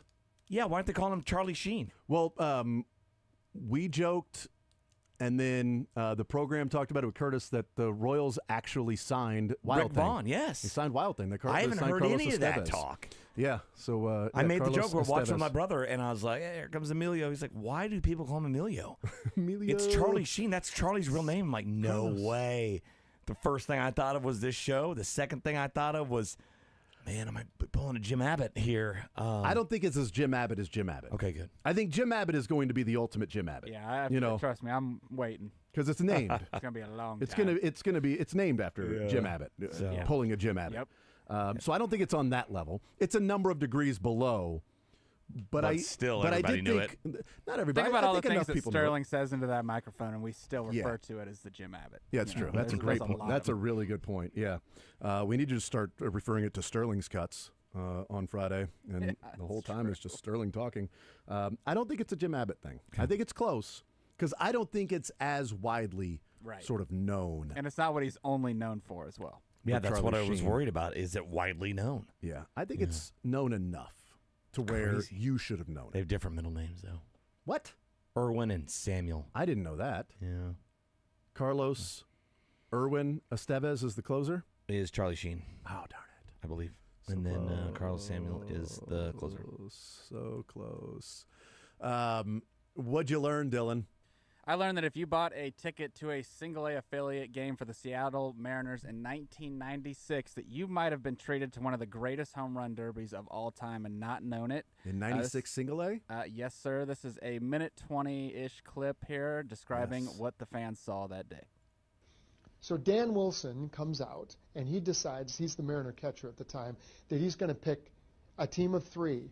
He's going to pick A-Rod and Ken Griffey Jr., and they're going to take on any Didn't need 3 a third. guys the Wisconsin Timber Rattlers can trot out for a game of home run derby. This was totally unscripted, and it was just seat of the pants. What are we going to do? We've got to give these people something. So let's give them what they want. They want Alex Rodriguez. They want Ken Griffey Jr. They want to see home runs. So you bring out your 3 guys. Here's our 3 guys. Let's go. Ken Griffey Jr. can't hit the ball out of the park to save his life. And people are razzing him. Here's the most important twist in this story. A-Rod is seeing the future of baseball right in front of him with this huge kid that plays for the Wisconsin Timber Rattlers who's hitting moonshots completely out of sight. And he's looking at it, and at one point he goes, I ain't got a chance. I ain't got a chance. You know, who is this guy? He's playing A-ball? He's going to take my job, right? Well, that guy was David Ortiz, who is now, you know, future Hall of Famer. That's part of the rest of the story. When you see A-Rod, you see the look, boy, he's just a kid. You see that classic stroke in the swing, and he hit that ball a long way. But we didn't know at the time. That's pretty awesome. That's awesome. So dude. I did not know that. So boy, were they on a rehab assignment or something like that? Like, that's what I don't know. Is Ortiz why was a Mariner? This happened. no, Wait, is this- were they wait. playing? They were playing the Twins single A, I right? think so. I would guess he I would came up with the imagine, Twins, yeah. or maybe he was traded. Yeah, that's what I thought. So, Um, but what were they doing there? A-Rod and That's Ken what Griffey? That's what I'm That's trying to figure out. what Were I they on a don't rehab know. assignment or something? Let me look Huh. at that. Okay. Wisconsin Timber Rattlers. Let's go to the history of who they were affiliated with back in the day. No, they were the Mariners from '93 to 2008. That's okay, because the guy goes. my bad. A-Rod said, "This kid's going to take my job." Was one of the That quotes. would in make sense. So yeah, let's see. David Ortiz. Yeah, or he was signed by the By the Mariners. Mariners. Yeah, interesting. Yeah. And so at how that about time, he was David Arias, not even David Ortiz yet. Yeah.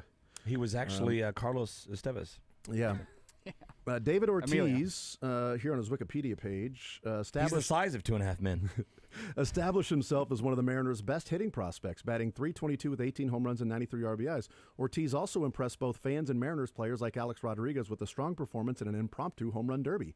The result of a failed There we go. The result of a failed Mariners promotion in which the Timber Rattlers were supposed to play an exhibition game against the MLB club in front of their home fans in Wisconsin, but the game was rained out. Also in Wisconsin, Ortiz met his future wife, Tiffany.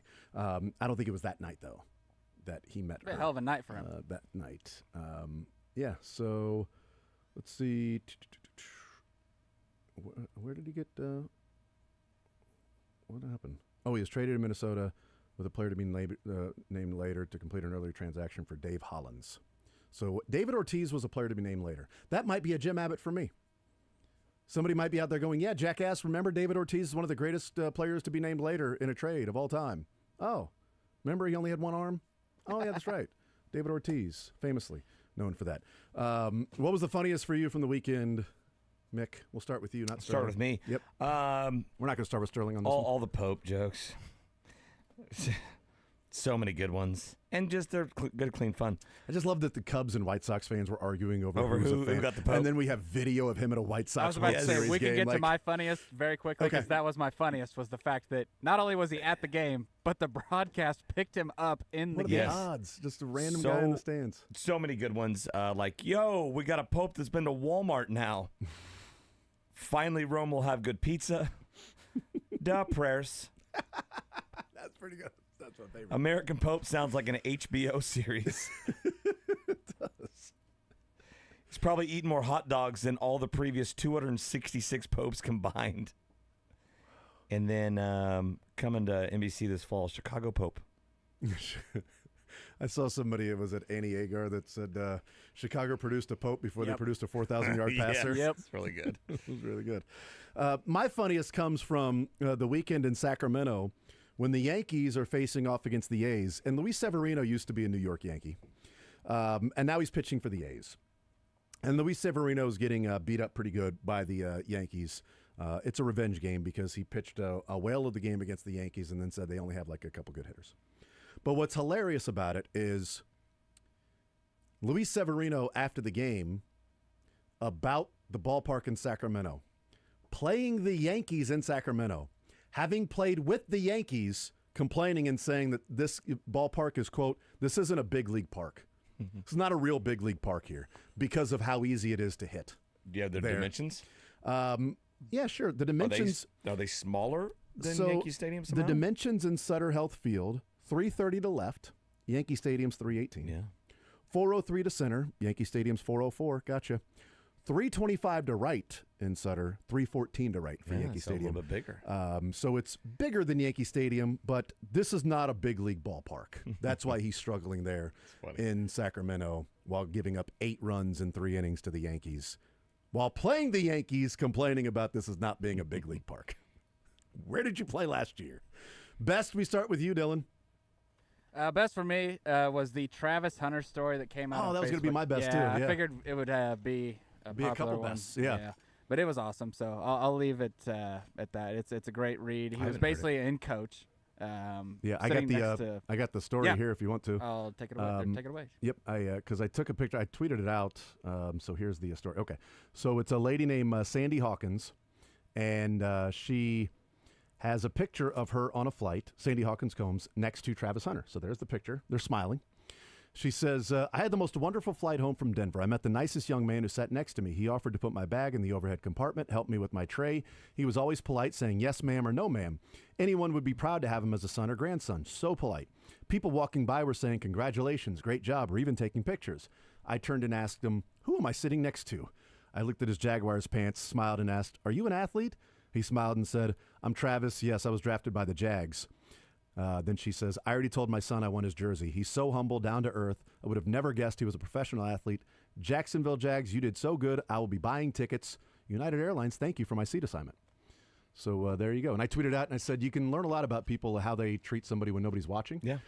And from all indications, Travis Hunter seems to be great dude. By the way, he was like back-to-back academic All-American. Yeah. While winning the Heisman. While not partying and just being a good student. Right. Yeah. And apparently every story you hear of Travis Hunter is like this, which is pretty awesome. Easy guy to root for sure. I don't know if he's going to be playing 100 snaps in 100-degree weather in Jacksonville in September, but we'll see how much he plays. Good point. But he certainly seems like an easy to root for guy. All right, best for you, Mick. Best for the weekend, just a grad party. It's always great seeing family and friends, and you're always appreciative of everybody stopping by and being so supportive. Except for when they kept talking to you when you didn't want to talk to them anymore. Yeah, I was like, oh my gosh, leave me be, Stacy. Hopefully I don't know anybody's name Stacy. I'm sure I do. There that had a conversation with you. But it's great. You get those kind of those seminal moments in your life. You try to appreciate them and not just they don't fly by. But like I said, it went really quick, and now we're ready for his ass to get out of our house. I met this guy on TV. He was really down to earth and nice, and spent a lot of time speaking to me. It was cool. Stacy, who did you hang out with? Mick Schaefer. It was so cool. Yeah, I loved hanging out with Mick. He talked to me forever. I was trying to get away from him. Good God, like he wouldn't stop talking. No wonder he was in radio and TV. He wouldn't stop talking. I was like 7 feet from him by the time he decided to shut up. Oh, it was so annoying. Yeah, Stacy, I'm not trying to talk to you anymore. We'll take a time out. Wrap the show next.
All right, wrapping up the show. Mick, What? my prediction is that the Chiefs will play the Cowboys on Thanksgiving. I predict they will play on Christmas again. Come on. He wants. Clark wants to be Christmas every year. I bet it's back at home too because they got 9 home games. They're on the road last year for Christmas. Yeah. I'll say at home. Late in December is usually a division game. Broncos at home for Christmas. That's my prediction. Oh no, I don't like that. No, I don't like it. want them to. I'm predicting this is how things go for me. I want them to dominate the Broncos. So I'm worried about a Christmas They home dominated the Steelers. That was on the road, though. Last time they played a division game at home. The last time they played the Broncos on the road? Yikes. Well, the starters don't. Okay, that's true.